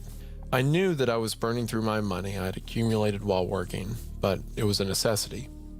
When I was sober, I questioned what I heard. Was I really hearing my grandfather wheezing and gasping through the phone, or was it my guilt at knowing that my mom had done, my decision not to confront her tormenting me? Was it a mercy killing, or was it desperation? I'll never know.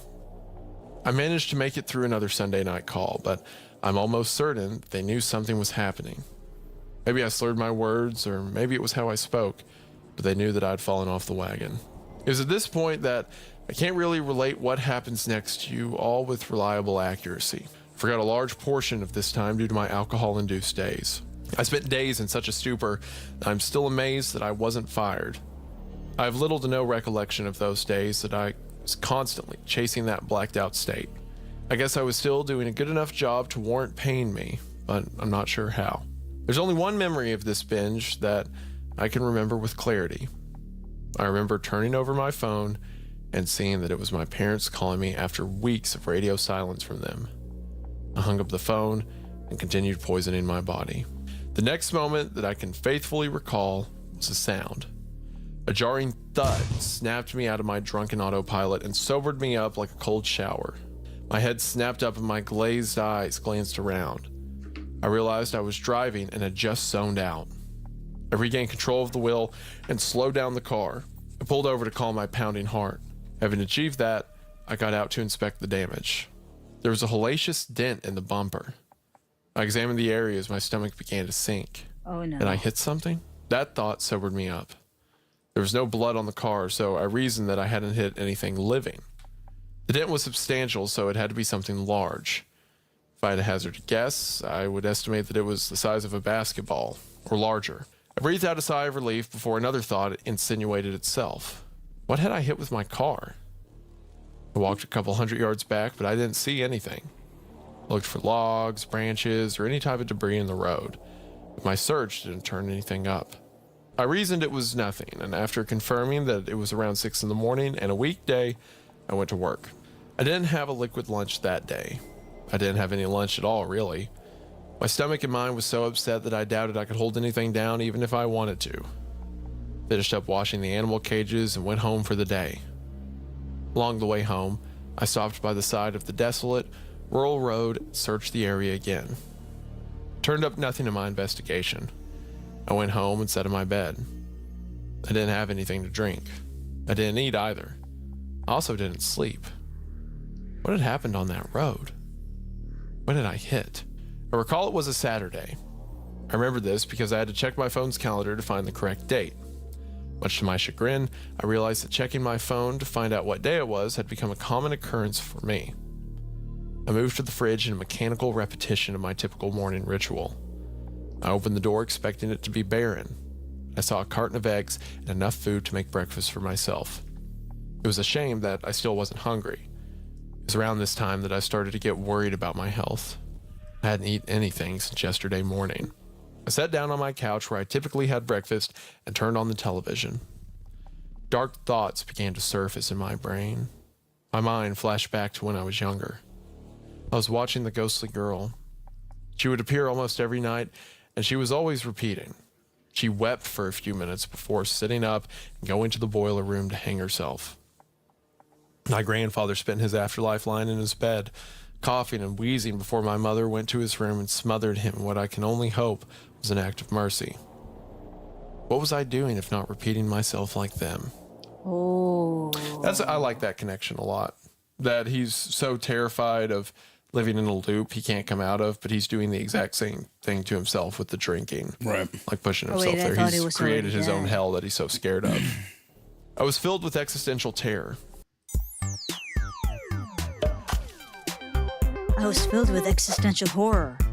Cheetos dark marks? Try Dove with more skincare ingredients for more care. Horrible thoughts began to fester in my brain.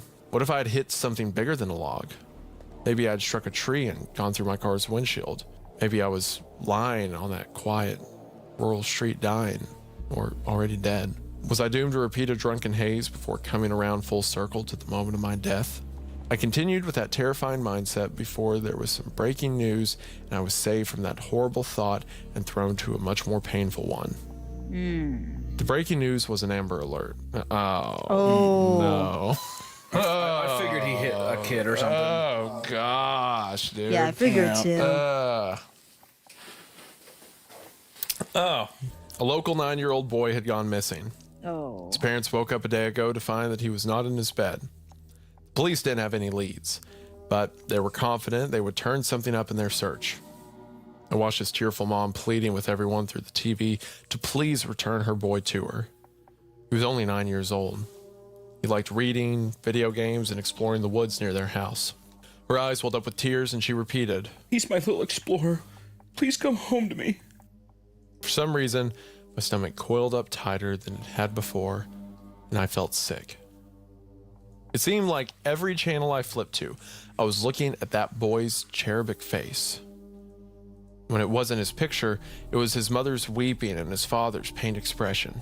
Oh, no. I turned off the TV. Couldn't watch anymore. I went to the fridge and got a beer. Cracked it open and had just held it to my mouth when I got sick. I emptied my stomach into the sink. Typically, I felt better after getting sick, but this time, I only felt worse. I went out onto my balcony to get some fresh air. I live in an apartment on the 3rd floor. Every now and then, I would go out onto my balcony to have a cigarette. Below me, police and people swarmed the streets like ants in a colony. Were they all looking for the boy?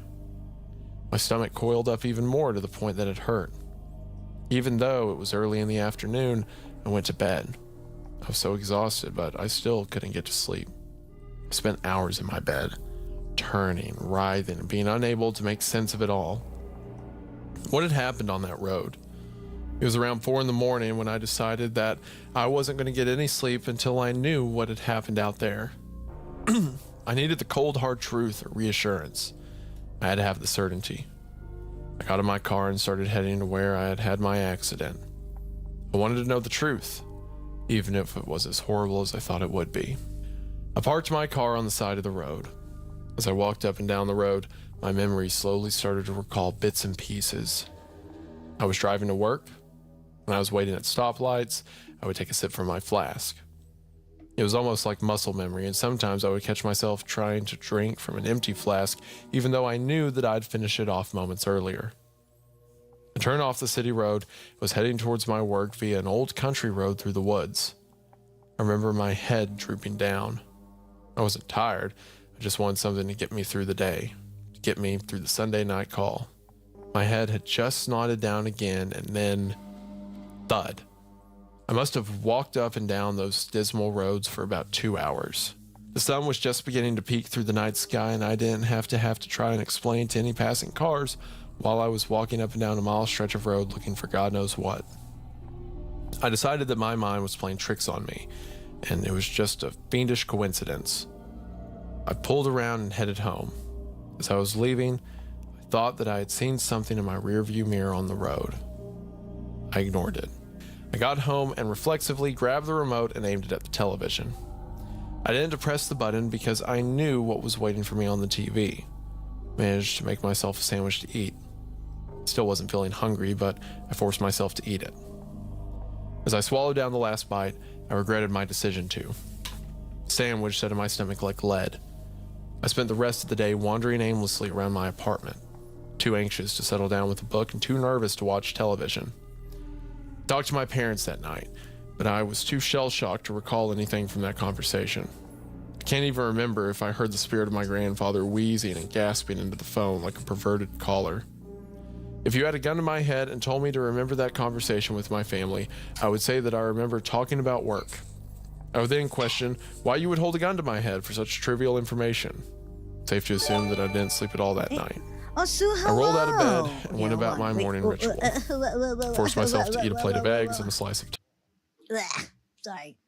Hello, Sue. Hello. I'm OG. I'm a spy vtuber, illustrator and animator. And thank you so much for the raid. What were you doing? We are co-working right now. We are co-working on Go, which is a game where you can do co-working.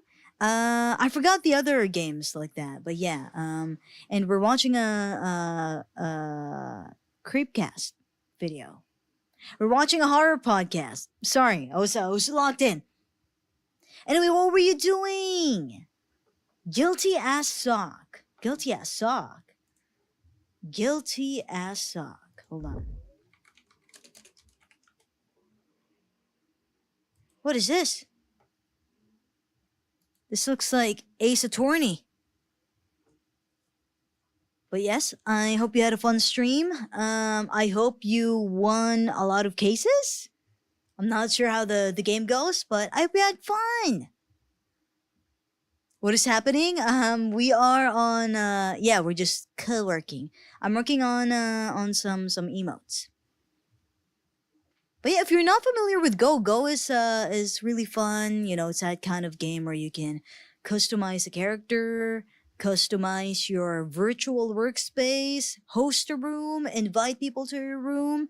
As you can see, we have people in this room right now. You can do a watch party. We're playing a video in my room on Go. And yeah, it's a lot of fun. Hamsuki Raid! Oh, is it did you have a collab? It's a multiplayer where you pretend to be a courtroom. Oh. I must raid and run though. Yes, of course. Have a good rest if you must rest or if you have something else to do. And thank you again for the raid. Thank you. I'm glad you liked them. I do love working on emotes. They're I don't know. They're fun. But yes, if you must rest after stream, please get some good rest. And yeah, again, thank you for the raid. And again, for the people who came from the stream, we are listening to Creepcast. It is a horror podcast by Wendigoon and Meat Canyon. We are at the tail end of the podcast, though, I think. Of the podcast episode, I mean. Where is it? Oh, right, it's in Go. Damn. Where should? Yeah, like the last. What is it? Last 20 minutes of the episode, I think. I don't know.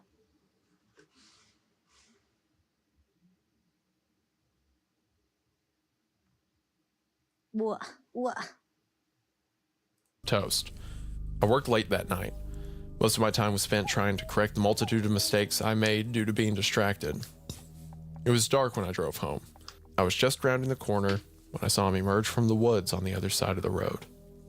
I slammed the brakes, but it was too late, and he lifted his tiny hands to his face. Blinded by my headlights, he gave a slight cry before being knocked off the road like he had been backhanded by some invisible and vengeful god. Oh, that's awful. It's horrible reveal, but at the same time, that would be pretty funny to see. Just the kid getting zoop. I mean, he's like this, and he just says... Yeah, because there's no car there, but it's the action of getting thrown that far. Yeah. So it's just him invisibly like... Yeah. Yeah, Hunter, funny. Yeah. Yeah. That 9-year-old's getting hit by drunk drivers. It's really funny. But I would just say the visual, not the act. I understand. I pulled off the road and looked up and down the streets. There was no one on the road. I was alone, in a sense. I walked to the side of the road and proceeded to climb down the slope. I scanned the darkness for a few minutes before I found him.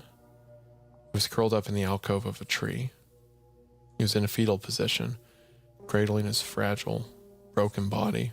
I stared at his corpse for a few minutes before going home, pouring every single liquor bottle down the drain. Oh, now you decide to quit. I thought he was going to like call the police, turn himself in. I feel like he's building up to it. Probably. But it is a little funny to be like, you know what? I'm getting clean. No more for me. Exactly. This was a wake-up call. That's the wake-up call. For sure. Message received. Click. There's this. So I played Resident Evil 9, right? And the guy through all the Resident Evil games who like started Umbrella, who made the virus, is this guy named Spencer. He's like the super. Most of the games, he's like an old dude in a wheelchair who's on life support, who's trying to create these viruses so he can find a way to live forever in like a perfect body. And in the series, he is directly responsible for the deaths of like 1 billion people, right? Well, 9 comes out and you find the secret video of him where it's like an interview and he adopted like a little girl, like a baby girl he found. And he's like, in some small way, I hope to make up for the deaths I've caused. It's like... Yeah, we're past that. Yeah, it's like no, it doesn't. Yeah, we're past it. It doesn't do it at all. We're past that. You adopted one living child. Yeah, all right. To the difference. Like, should be pretty cool. I think that doesn't count. But here it's like, you know what? I may have killed a child with my vehicle, but no more I'm drinks. done hitting the bottle. That's for sure. Yeah. After I emptied out every drink I had in my fridge, which took a while. I started playing Fields of Mystery a couple days ago. Finally gave in after 2 years of early access because I was waiting for the full release. Juniper is so fine. Juniper is one of the romanceables. The art style made me miss when you played Life After Magic. That VN was so good. Yeah, that was really good. Man, I still feel like it's a little underrated. I don't know. Like I feel like it's oh, you know what? It'd be nice to play that game again, and have people help with the voice acting. I feel like because they have a really good cast. I feel like the theme of the visual novel is very VTuber adjacent. You know what I mean? Because I feel like the it's a little underrated. I don't know. Like I feel like it's a really good visual novel. Hold on, I need to charge my iPad, but I'm wondering if there's a way where I can still stream. Oh my god. Okay, what do I do? Do I have another HDMI cable? Yes, we have one more emote. We have one last emote to work on.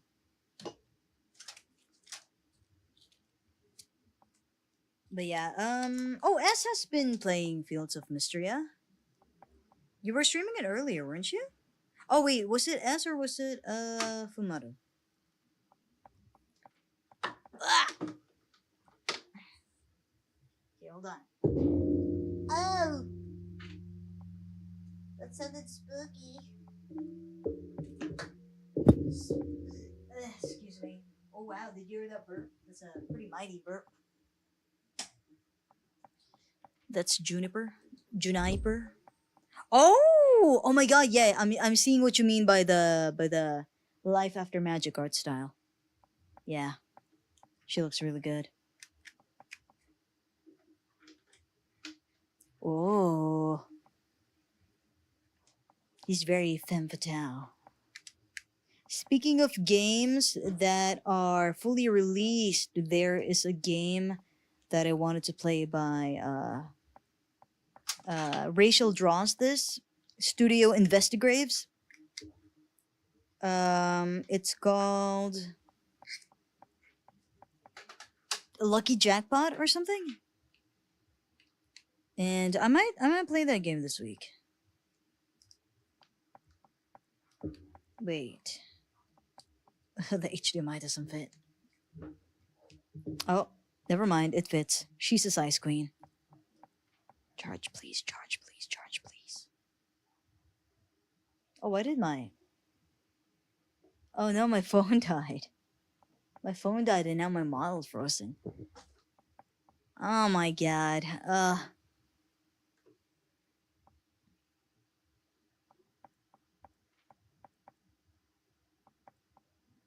Hold on. Was it not charging? Did their new game come out? Yeah, I think so. Let me see. Itch.io. Sorry, my phone died. So my tracking died. Ah, Jackpot Crash Course. Chapter 1 released. Yes. I wonder how many chapters it's gonna be. Full chapter 1, part 1 plus part 2 is finally out. So the full chapter 1. Ooh. Yeah, I think I might play that this week. Everything is on fire, I know. Oh my god, it's at 1%. My problem with the phone that I'm using for tracking is that the battery is not there's certainly issues with the battery because when I used to do tracking with my iPad, I don't think VTS used up that much power. So I don't know. Okay, so maybe I'll switch to a PNG instead. Also, why is it's not projecting? It's not projecting. Oh, there it is. Never mind. Here we are. Okay, anyway, I'm gonna be right back. I have to pee. Wait, wait, hold on. Let me change VTS first. Just so my face isn't stuck, looking stupid. Go piss, agent! I will.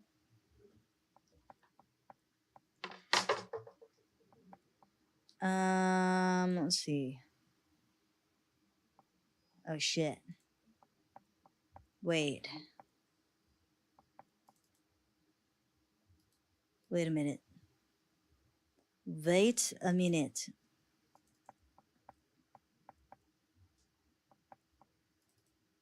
Is it this one?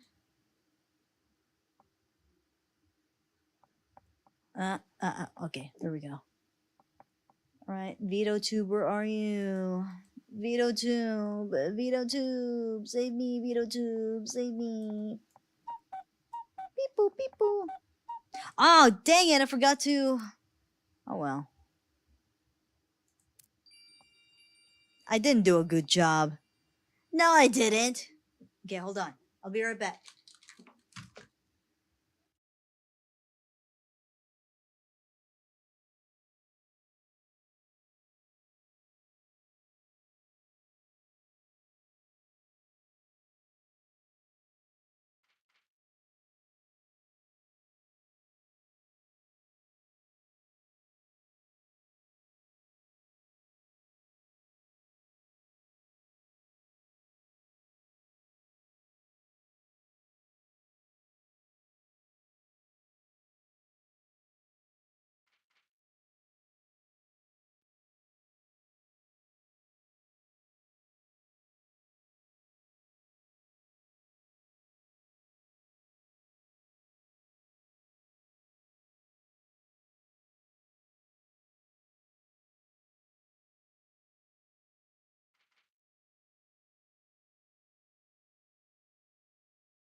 See you driving around town because I love, and I'm like, fuck you.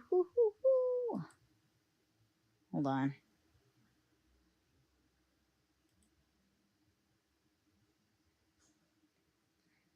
Ah. Right. Is it 12? Oh my god, it's 12. Hold on. I need to do my Wordle. I need to do my Wordle. My Wordle. My Wordly. Hold on.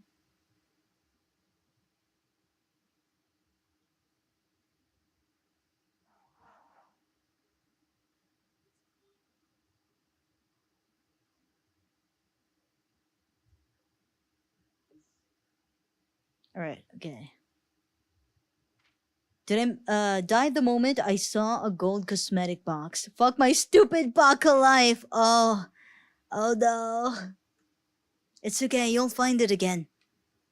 Manifest it.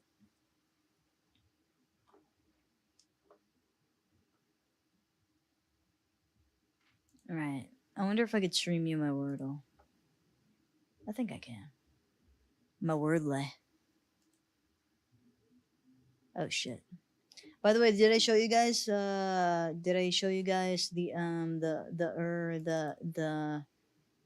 oh, I didn't save it. Oh shit. Hold on. Did I show you guys this one yet? Hold on.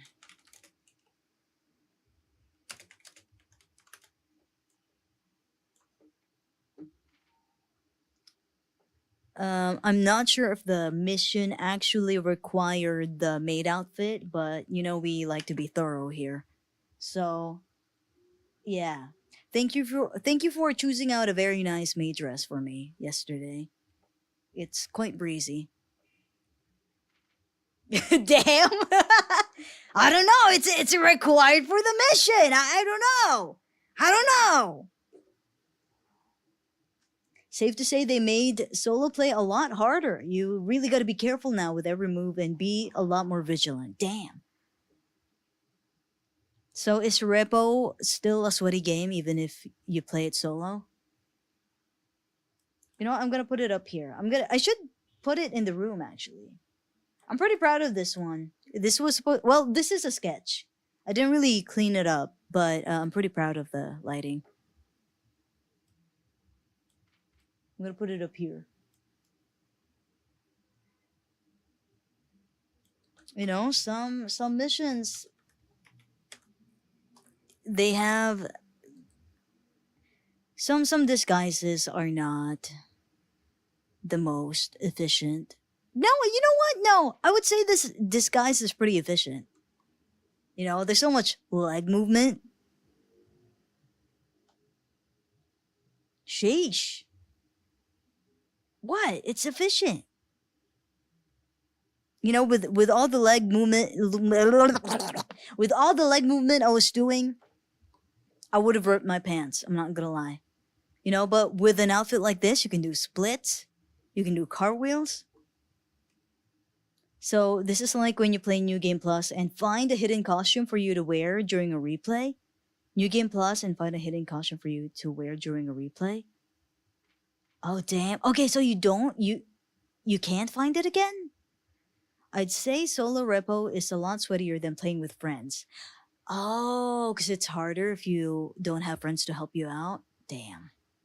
Well, it gives you motivation to keep playing the game, huh? And that's what they wanted all along. The battlefield has a dress code. What can you do? Yeah, what can you do? What can you do? I mean, I saw when I got into the function, they do have butlers, okay? They don't only have maids. They also had butlers. So, did we really need to be in a maid outfit? I don't know. Okay, how do I stream this? Wait, no, I'm not gonna stream my Wordle because you might be doing Wordle. I don't want to spoil you. But check out how fast I can do this Wordle. Fuck, I only... No!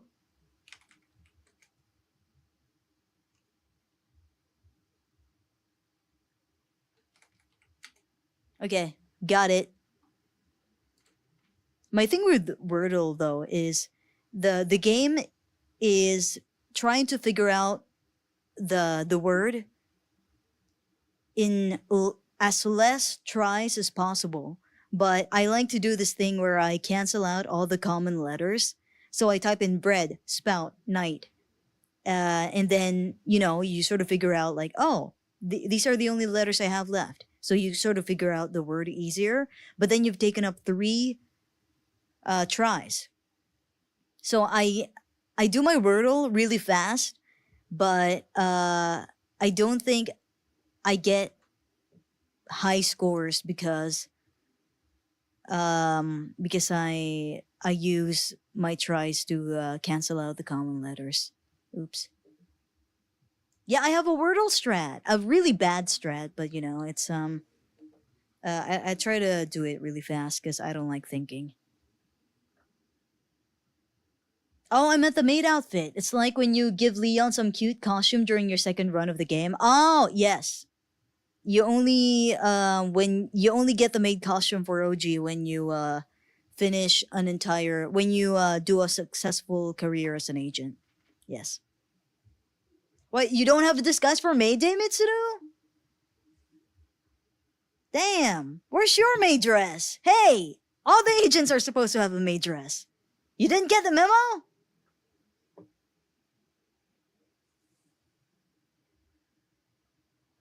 Yeah, if you guys didn't know, Mitsuru is also a spy VTuber.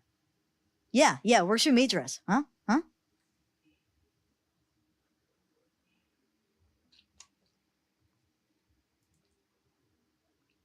Okay, maybe we can do a short timer. Maybe just a countdown. Can I do this in 25 minutes? Maybe I can. I can neither confirm nor deny any information of this operation without the presence of a lawyer or secretary. We can't have lawyers! We're spies, we can't have lawyers! Do you have any idea how many war crimes we've committed?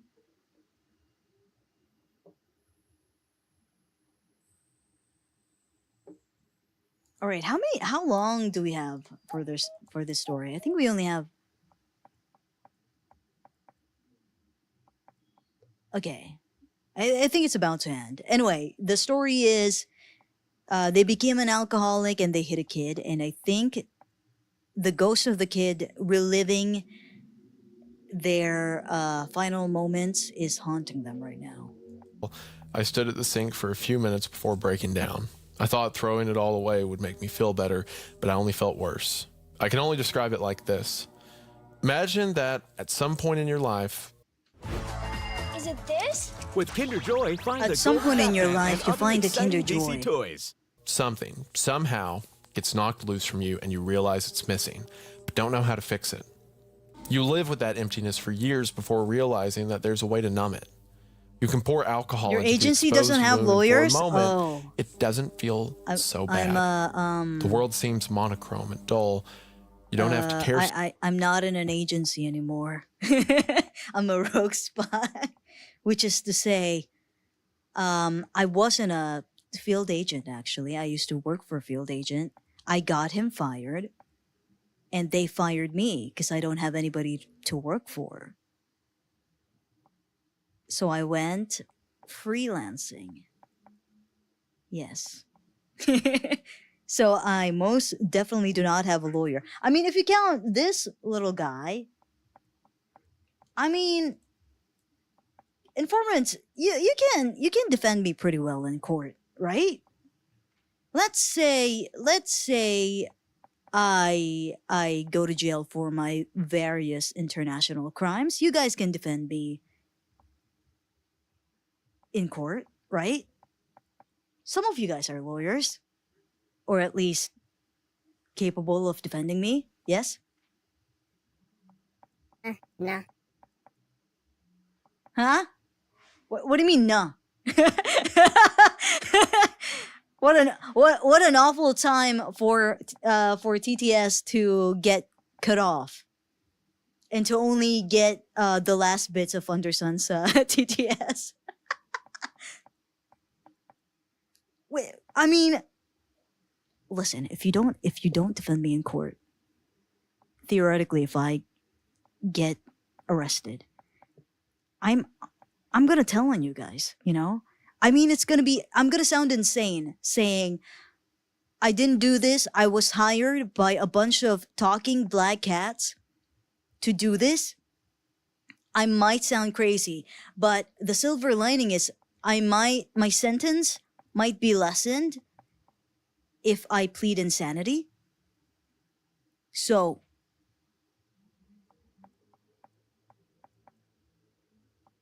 anyway, I think I'll just try my best not to get arrested, I guess. Your Honor, that's cap. They didn't catch him in 4K. Your Honor, you're tripping. Your Honor,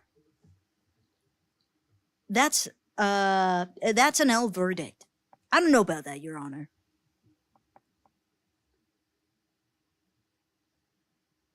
So much. All that pain, all that ache is gone, and you can function, if only for a little bit. Pretty soon, you realize that this is the only way you can reach the state of disassociation. You keep returning to that fount and self-medicating as best you can with what you can until you realize that something's wrong.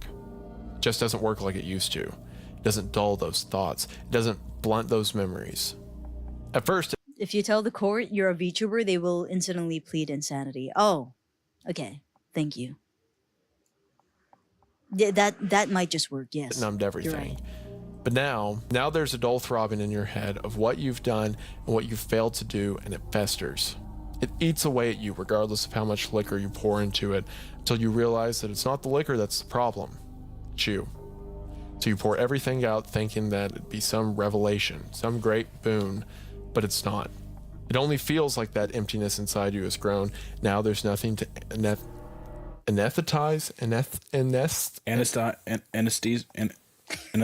it. Whatever. There's nothing to fucking numb it. Yeah. And now there's nothing to numb it. There's nothing to solve these issues. You can't piece yourself back together. Something inside you is broken and you don't know if you'll ever fix it. Without alcohol, I couldn't find anything to numb that feeling. I considered placing an anonymous call in to end the Amber Alert, bring some form of closure to his parents, but I couldn't do it. Not yet. I couldn't do it. Come on, I have faith in him. I'm a coward, and worse than that, I kept asking myself, why me? All right. Yeah, you sure about that, Hunter? Well, I'm hoping. Why me? Why me? Why me? How could this happen? I'm the victim here. I made this terrible moment about me. I pretended like I was the victim here, but I wasn't. Word for word, bar for bar. I asked myself what I'd done wrong to deserve all of this, as if I didn't already know the answer to that. I'm a selfish coward, and no amount of drinking will distract me from that. I managed to drift off to sleep that night, but I kept waking up with a scream in my throat and sweat staining the sheets. 5 a.m, I decided to go into work early. I passed the boy on the way into work and on the way home. Each time it was a little more graphic, a little more gut-wrenching. He stepped out into the road. What was he doing out that early? He raised his hands in front of his face to shield his eyes from my headlights. My car struck him and sent him skipping along the asphalt, a whirling dervish of broken bones off the road. I wish I could tell you that I did the right thing, that I called the police or his parents and let them know where the body of their son was, nestled in between the roots of a tree. I couldn't bring myself to do it. I'm a horrible person.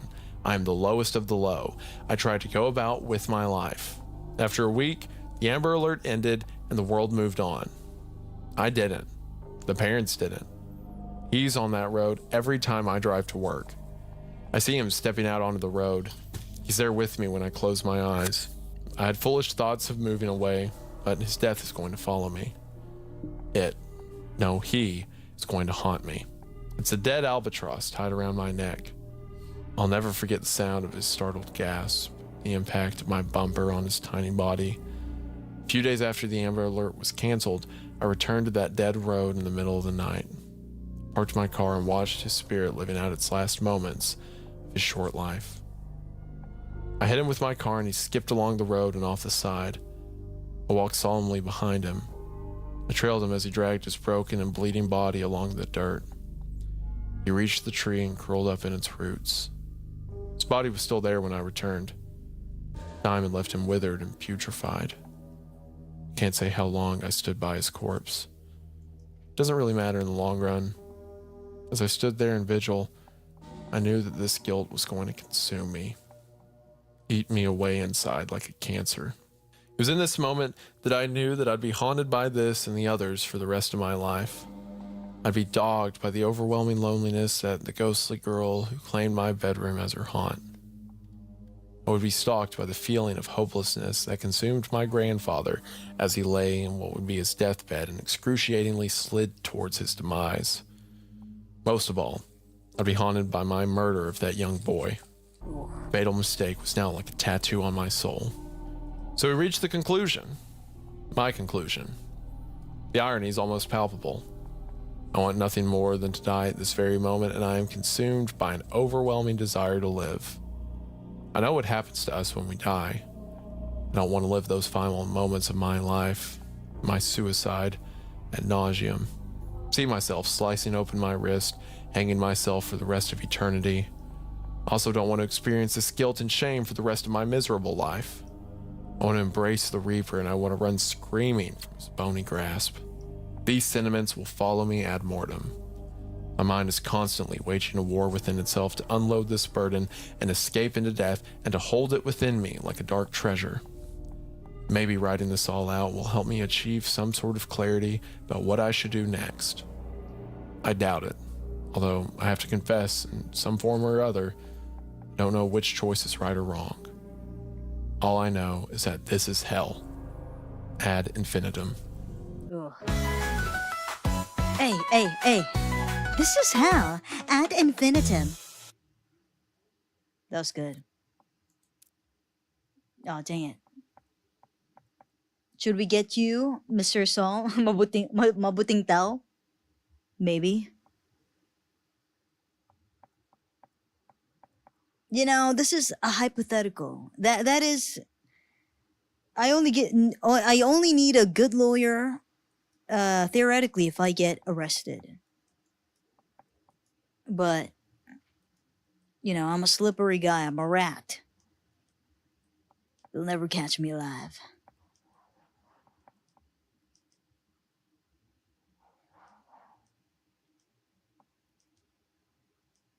Hello, YouTube. YouTube. Oh my god, the ads have broken my video.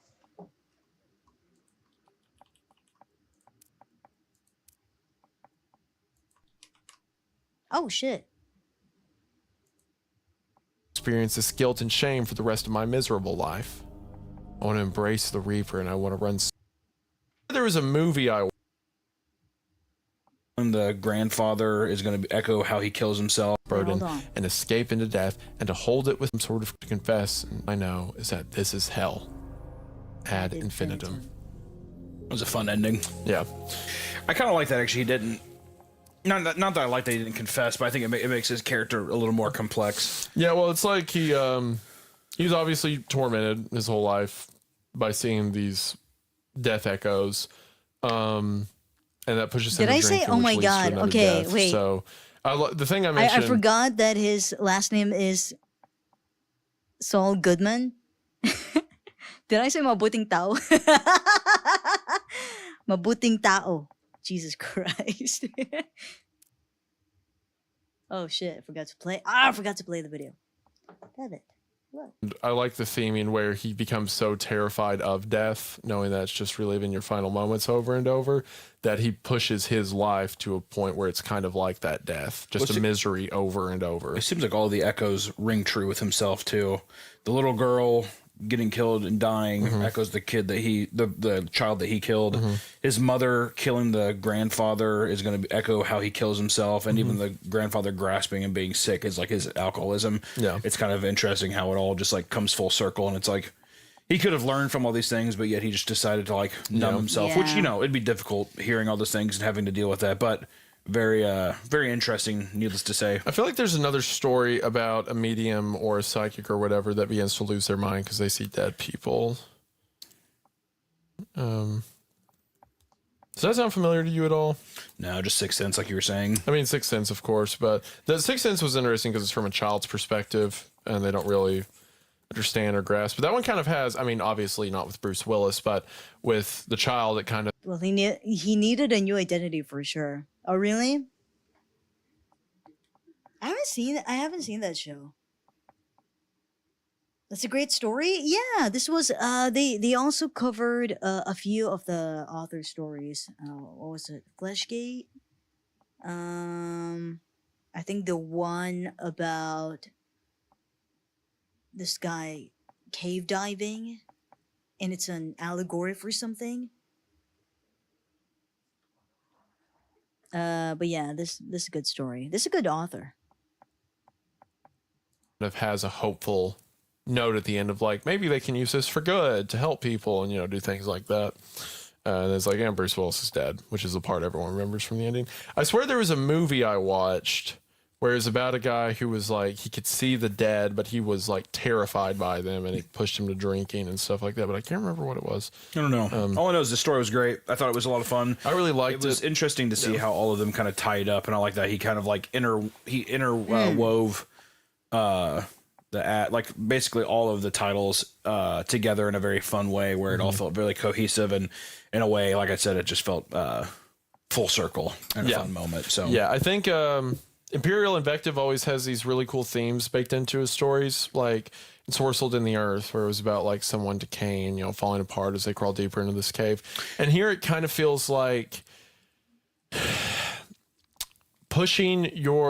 being so afraid of the inevitable that you cause it, right? I think being afraid of the ocean that you swim out into it. I think I feel like with a lot of his work, which I don't know, but I feel like maybe he has not that maybe he has a drinking problem. No, but I think that really. But I do think that I wonder if like any of his substance abuse or if any of that stuff, because so much of his work is about decaying, numbing. It's about like, I mean, this whole story is just literally the ghost that haunts your past that drove him to drink, and how that made him the ghost create of a ghost, create his own ghost with his actions. So pretty interesting. I think, and the addiction point, like the addiction that he gets from like dwelling on this so much pushes him to create more of it, both in his own life and the child, create another instance of death that has to be repeated over and over. So it's like he was so paranoid of this eventuality that he creates it. Yeah. Yeah, it is a very, and this isn't a negative of the story, but it is an incredibly bad, what's the word I'm looking for? The opposite of like a hopeful, like the opposite of triumphant. It's a very defeated ending where it's like, yeah, this horrible thing happened to him. So he made that thing happen and everything got worse. You know, it's like the narrative continues to punish no one over and over. No one learned. I mean, it's just no one learned. It's a byproduct of his actions for sure. Yeah. I think for a story too in the scary house, it felt fun. Like I like that it also tied in, like just with the setting that we're sitting in. The ghost girl on the bed, and all that kind of stuff. I think that it was a fun read for this, and I think that too, it put a very sympathetic. It puts a very sympathetic twist on the dead, which is interesting. Where I think a lot of people use it as a catalyst for fear and things that are trying to attack. It also, like the thing I mentioned at the end of the second part, where he figures out that his grandfather was killed by his mom because of the way it's grabbing. It's almost like the story there is giving him an option. Like the universe is being like, look, you could use this for good, right? Like, I mean, imagine how that could help with investigations or like trying to answer questions about lost loved ones and stuff like that. There's so much you could do. I gotta go leave the room now. Good night, everyone. Yeah, good night, Amolge. Thank you for hanging out. Have a good rest. My God, it is 1 a.m. Okay, I might have to. I'm just gonna finish this one, and then I think we're gonna call it. But yeah, what a story, huh? It's I like to believe that if I had powers like this, that I would be able to handle it, you know what I mean? Like I'm hearing the story and I'm like, well, I feel like you get used to it, you know? You hear a bunch of dead people live out their last lives and you find out that your mom mercy killed your grandpa. I mean, you know, I feel like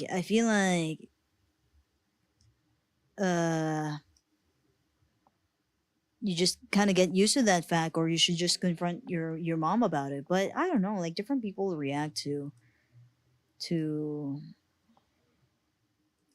with being faced this kind of thing differently.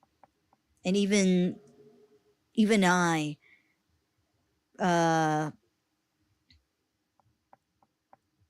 even though I think that I could handle it better, I probably won't, you know?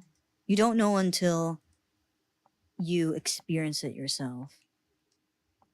And I kind of like this. It's like a fresh take, maybe a realistic take on how somebody might handle having powers like this. Monkey's paw curls. You can talk to the dead, but only if you're responsible for their death. Ooh. That's crazy then. That's, can you imagine, God, you're like, investigating something, or you're seeking the truth for something, and you wanna get something out of, somebody. So you, what is it? You kill them so you can speak to them, but they still won't tell you the truth. I don't know if I read it that way either. I think that he has such an unusual and almost unhealthy view of what death is, to where I guess it is true that he only sees people related to him, because he mentioned that thing about thank God I don't see everyone. You can't see everybody, and I think that like also I don't think that there's ever.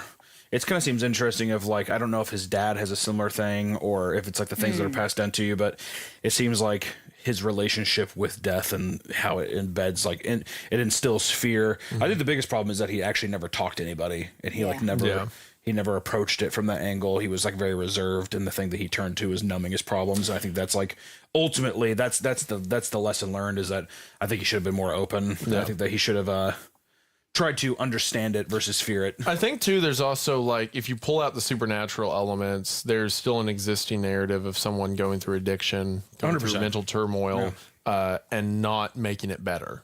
Yeah, no, this is a very, I would say this is a very realistic understanding of addiction of the catalyst is just supernatural. It's easy to also lie to yourself, to lie to others and all that. I mean, like but I think the catalyst that makes it like a fun Sunday with a cherry on top is that there's ghosts and that kind of stuff. A lot of the description of like his drinking and like, those couple paragraphs about like, for a little bit you can operate, you don't think about the reality. That was giving me raps of Mother Horse Eyes with all the stuff with the author there talking about alcoholism and stuff like that. The scariest part of all this though is door dashing Taco Bell to a haunted house and eating a double. And the driver won't come to the door. And the driver tapping on the door and being like, "Can you meet me down the road to drop off the food?" That actually happened. So he walks up to the door, knocks it, and just walks away. And I am ready to get out of this position. So until next time, guys, we will see you in the next one. Please watch the next one. We're going to be recording next in the basement. We're going to be recording in the basement. There's a lot of really big bugs down there, and I can't wait for them to get all in Hunter's hair. So thank you so much also to our audio listeners who didn't get to see this. Please check out the visuals this time.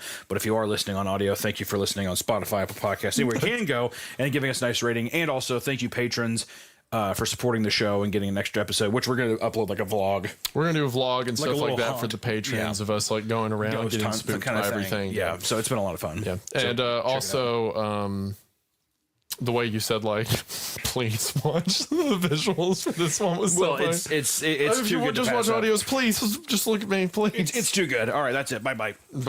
Wait, I have to say something. Oh my god, my back. I'm gonna put crickets in his Taco Bell. I don't know. Bye.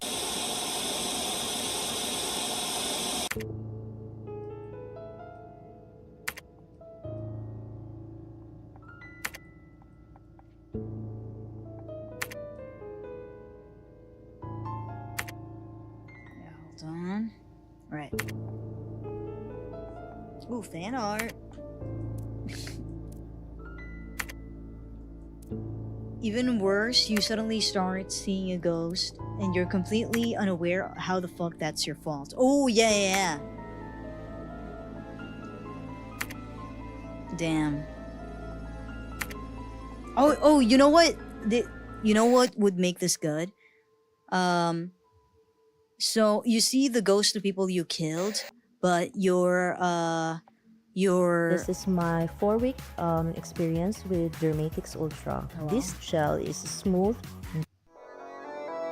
Wait, hold on. You're somebody with, maybe a war veteran or somebody who used to work in a job that involves like killing people. I don't know, maybe like an assassin with dementia or like Alzheimer's or memory loss in general. And you start seeing the ghosts of the people you killed, but you don't know why you're seeing them. You don't even know that you used to kill people. That'd be pretty sick.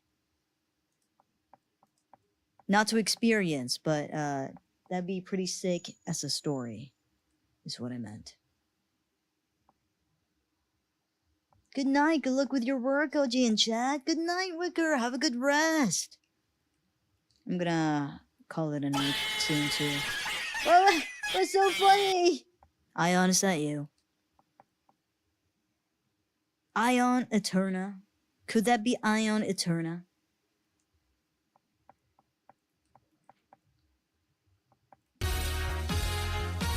Hell yeah! Hey, hey, hey, hey, hey, hey, hey, hey, hey, hey, hey, hey, hey, hey, hey, hey. How you doing, Ion? Good morning? This room changed a lot since then. Yeah, it has, hasn't it? But I like this room. Ion, you have Go, right? I need to add some art in here. But I don't think I can edit the room when I'm hosting it. So I'll do that offline. Yeah, that was a good story. Just in time, too. I'm about to be finished with this one.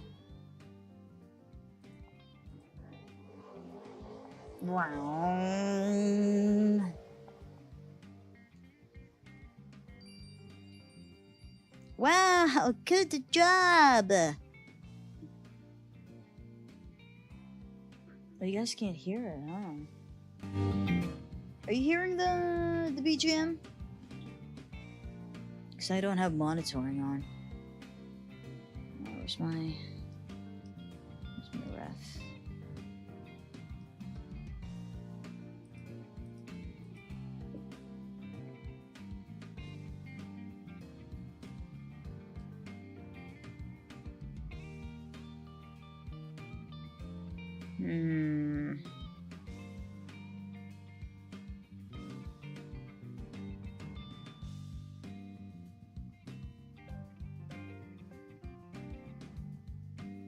Is the difficult part about figuring out emotes.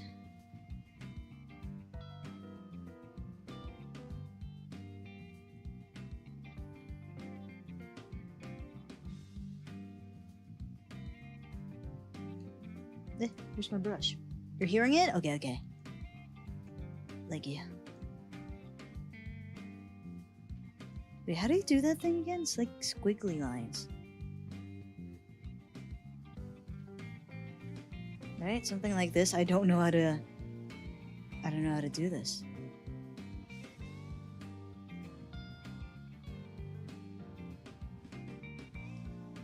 Is that how it goes? I think so.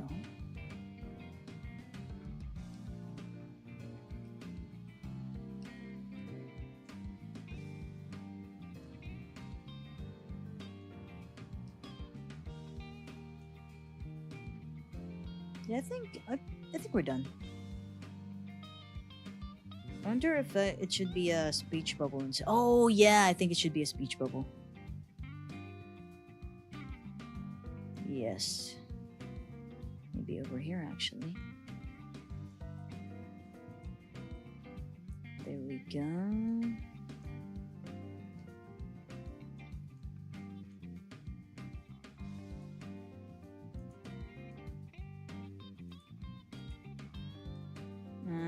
Maybe a little bit closer to the corner. There you go. Yeah, this is a lot of fun. You guys can recommend some videos on the media tab that we can listen to when we have guerrilla streams. I love this new feature for Go. There's also a new feature for face tracking actually. So they're making it friendly for people who are streaming Go. How do you do this? Like this. Hold on. Face tracking. Let's see. VTube Studio Cam start. I don't know if it's set up though. Really? It's a little broken. So maybe never mind. Yeah, let's close this. Just because I'm almost done.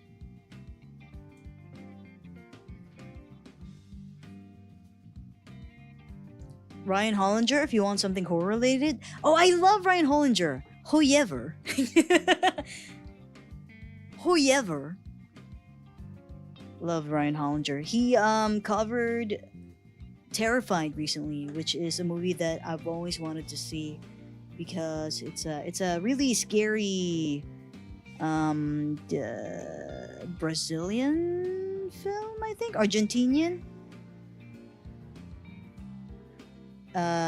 Yeah, I've always wanted to see that movie, but it looks really scary. I feel like I want to watch it in real life with friends. It's really spooky. He was what was that other movie that he did too? When Evil Lurks. I wanna watch that movie too, but they're so scary. I should pitch that to my friends. I'm very lucky to have friends who enjoy horror like I do. Because sometimes they're looking for movies that, you know, just make you feel something horrible. So sometimes we watch some like really awful movies together. What's the last one that they watched? Forgot. Poughkeepsie tapes. The last time I watched a movie with them, because I rarely join my friend Discord now, they watched Soft and Quiet, I think, which is it's such an awful movie because it's basically just two immigrants who get hate crime for the entire movie, and it's so awful. They get hate crime by this group of really racist women, and it's just there's no up and downs to the story. It's just downs. It's all down. It's real awful. I think they would like I forgot the name of the director, but Terrified seems like a fun movie to watch with friends. But I feel like I need to be in physical space. I don't like watching spooky movies when I'm physically alone. Well, sometimes I do. Who's here? Hi, Ion! Oh, it's Argentinian. Yeah, you watch a lot of Ryan Hollinger. Oh, you know, I don't want to dog on horror content creators on YouTube, but I also watch Horror Mine. But his humor is just not for me, you know? Like, I keep clicking on his videos because he chooses some pretty good movies, some pretty interesting movies. But his humor is just not for me, I think. They have eating emotes now? Wait, hold on. Shit. How do I... They have eating ones now? Wait, why can't I see them? Oh! Okay. Wow.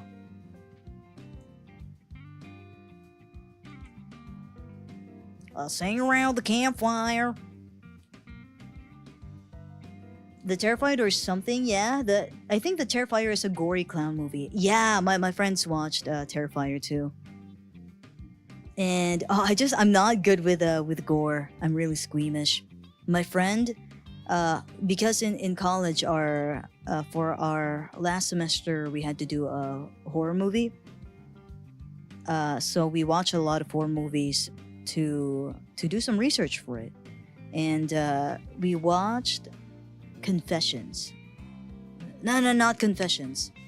Audition. We watched Audition. It's a Japanese horror movie, and it's just the quiet kind of horror movie. It gets gory at the end, but for the what's going on with Ion, it gets gory at the end, but for most of the movie, it's just the lady being unsettling.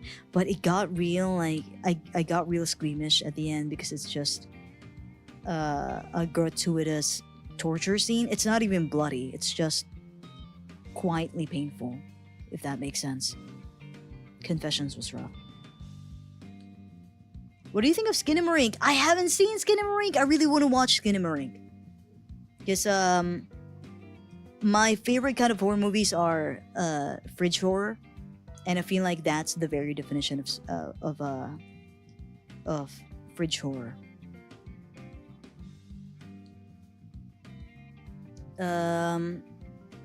Along with Skinamarink, some horror movies that I want to watch that are pretty that are seemingly similar to it.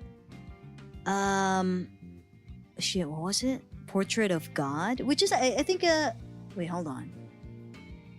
I think it's a short movie, I think. That'd be a fun stream. Just short YouTube horror. Portrait of God. Yeah, it's like a 7-minute horror film. Did a watch along of Skinamarink with my friend at 2 a.m. in the dark. I couldn't sleep until the sun came up a bit. Oh my god. because it's that kind of horror, isn't it? Like it really is. It makes you scared of something in the dark. Like from what I know, the movie doesn't really show you anything, but they do a really great job of making you feel unsettled, and that's really what I look for in a lot of horror movies. Lake Mungo made me feel like that. Lake Mungo was rough.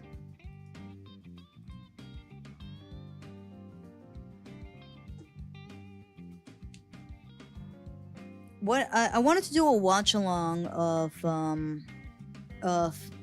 the oldest view. It's a YouTube. Yeah, it's a YouTube horror movie. Well, a mockumentary. Like it's like a first-person mockumentary by Kane Parson, who went on to make the Backrooms movie. So I wanted to do a watch-along of that before the Backrooms movie comes out. Because I think, I don't think it's underrated. I think not the Backrooms. I think the Oldest View is pretty well known, but I'm not sure if you guys know about it. I dropped a music video for us. What music video? Hold on. Did you post it on Discord?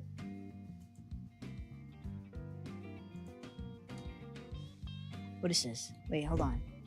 I'm gonna copy the link so we can watch it together. Hold on. Let me go on YouTube.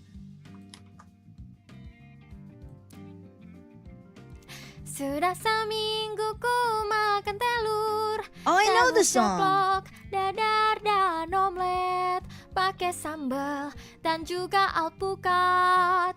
Aduh aduh, selalu makan telur. Telur, telur, telur. Tiap hari aku makan telur. Telur, telur, telur, telur. Tiap hari aku makan telur. Cute. She's. Oh my god. God damn it. Lucky me, spicy na buyo. La buyon. Oh, she's the one who made a song about like something in her fridge. I forgot. She made an impromptu song about like cooking leftovers or something. Was that her? It really puts you back in your childhood fear of the unknown, with the place you felt safest being turned into something scary. Yeah.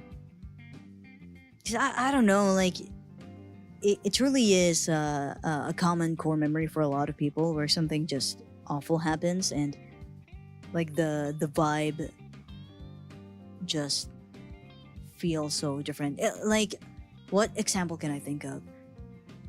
We had a supernatural encounter during one company outing. Like, it's that company outing where, you know, they allow you to bring your entire family.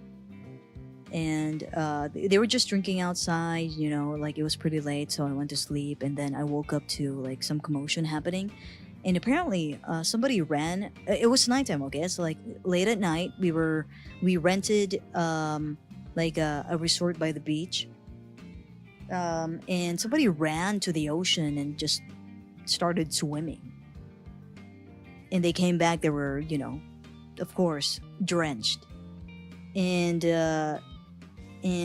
on the other side, somebody checked on one of the other employees that was sleeping in the back of a van, like a L300 van, and they were like, their eyes looked insane, and they were jumping up and down the back of the car like an insane person. And you know, it's just we believe they were possessed, because we had to go through a pretty, not foresty area, but like the area we passed to get to the resort was it had a lot of like coconut trees. It was pretty rural, so you know, a lot of trees. And we eventually they started acting normal except for one person. It was my uncle. And yeah, he would just start running outside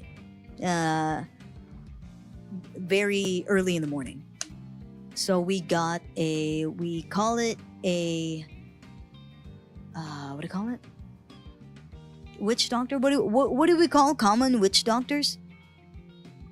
Albulario. We got an albulario, and they said that a supernatural entity took a liking to my uncle and is possessing him, and it followed him in, when we got back to Manila. So they prepared like a concoction, like a potion of some sort, and they got my uncle to drink it, and then he started acting normal. It was pretty crazy. I was crying then when I woke up to the commotion, and I'm like, what the hell is going on? Because they were fighting too. I don't know. They were fighting for some reason too, aside from like the possession happening. And I was like, what the fuck? What the fuck is going on? Like, just go back to sleep. No, you guys are gonna kill each other. We're gonna start fist fighting. That's pretty crazy. She was singing about eating eggs. Oh, I sent another one. Was that the video? Can you send the one about... Oh, yeah, the egg one.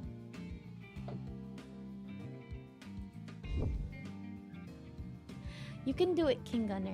It's gonna be fine.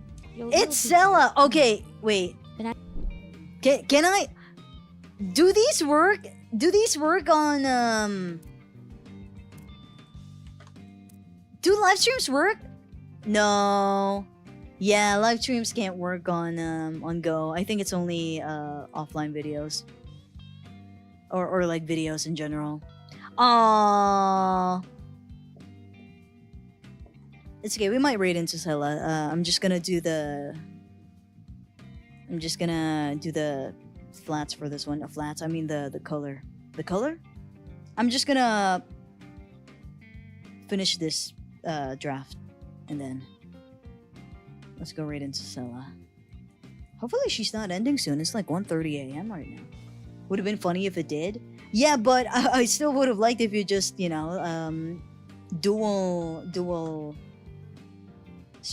streamed? What do you call it? Just went to her channel to watch the stream. But yeah, it'd be fun to do a watch party again on Go.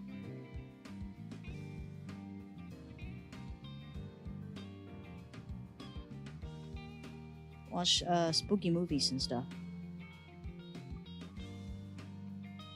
Wait a minute. Oh, I think shit. I never did ask, how are you guys with the spooky things? Because seeing Sella's horror-thon, I now realize there are people who are deathly afraid of horror. Like, actually afraid of horror. And I'm like, I hope I'm not subjecting you guys to an awful experience because I love horror so much.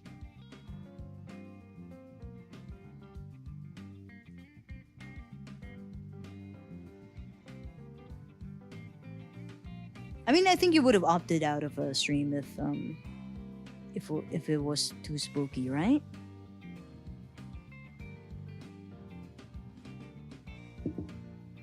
Okay, hold on.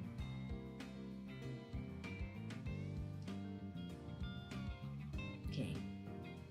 And I'm done. And I'm finished.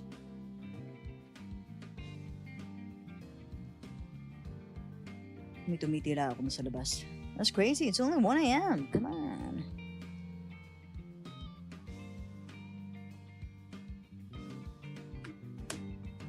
Ugh, what if I already am?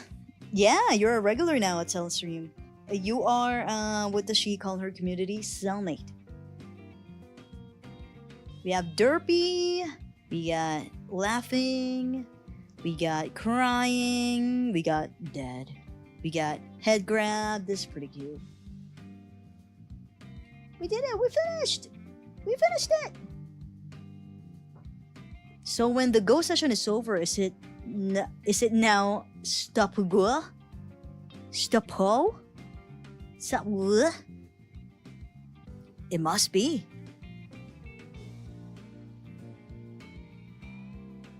Cella's fears don't really correlate for most of us. We can tolerate it, but probably don't enjoy it. Oh. But is it like I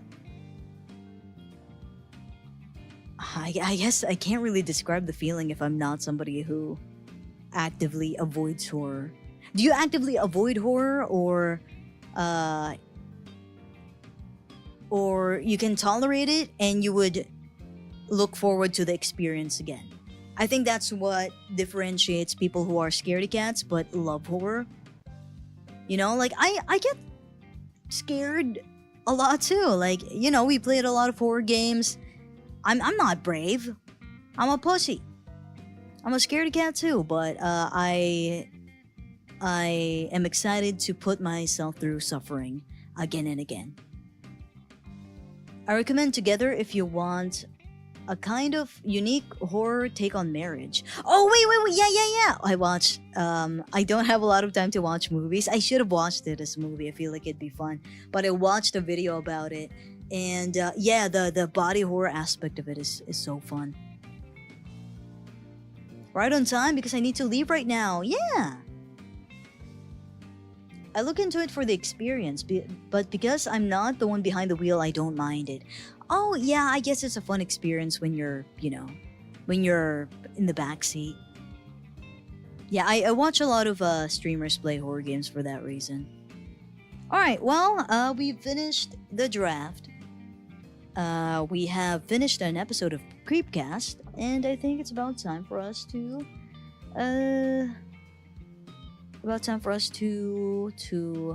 raid somebody. And if Cella's not ending soon, maybe we can raid Cella. Birthday planning! Oh, birthday planning. Okay, she's been streaming for like 3 hours. I don't know how long she's gonna be going because she still has stuff on her checklist. Alright, let's go. Let's go raid Cella. Oh my god. Thank you too. Thank you for hanging out. Thank you for listening to Creepcast with me. I do love that podcast. And thank you for chatting too. It is impossible for me to do a co-working stream and just shut up. Like, I thought it was gonna be quiet for most of the stream, but I can't stop talking. It's just in my nature. But yeah, I hope you have a fun time with Cella.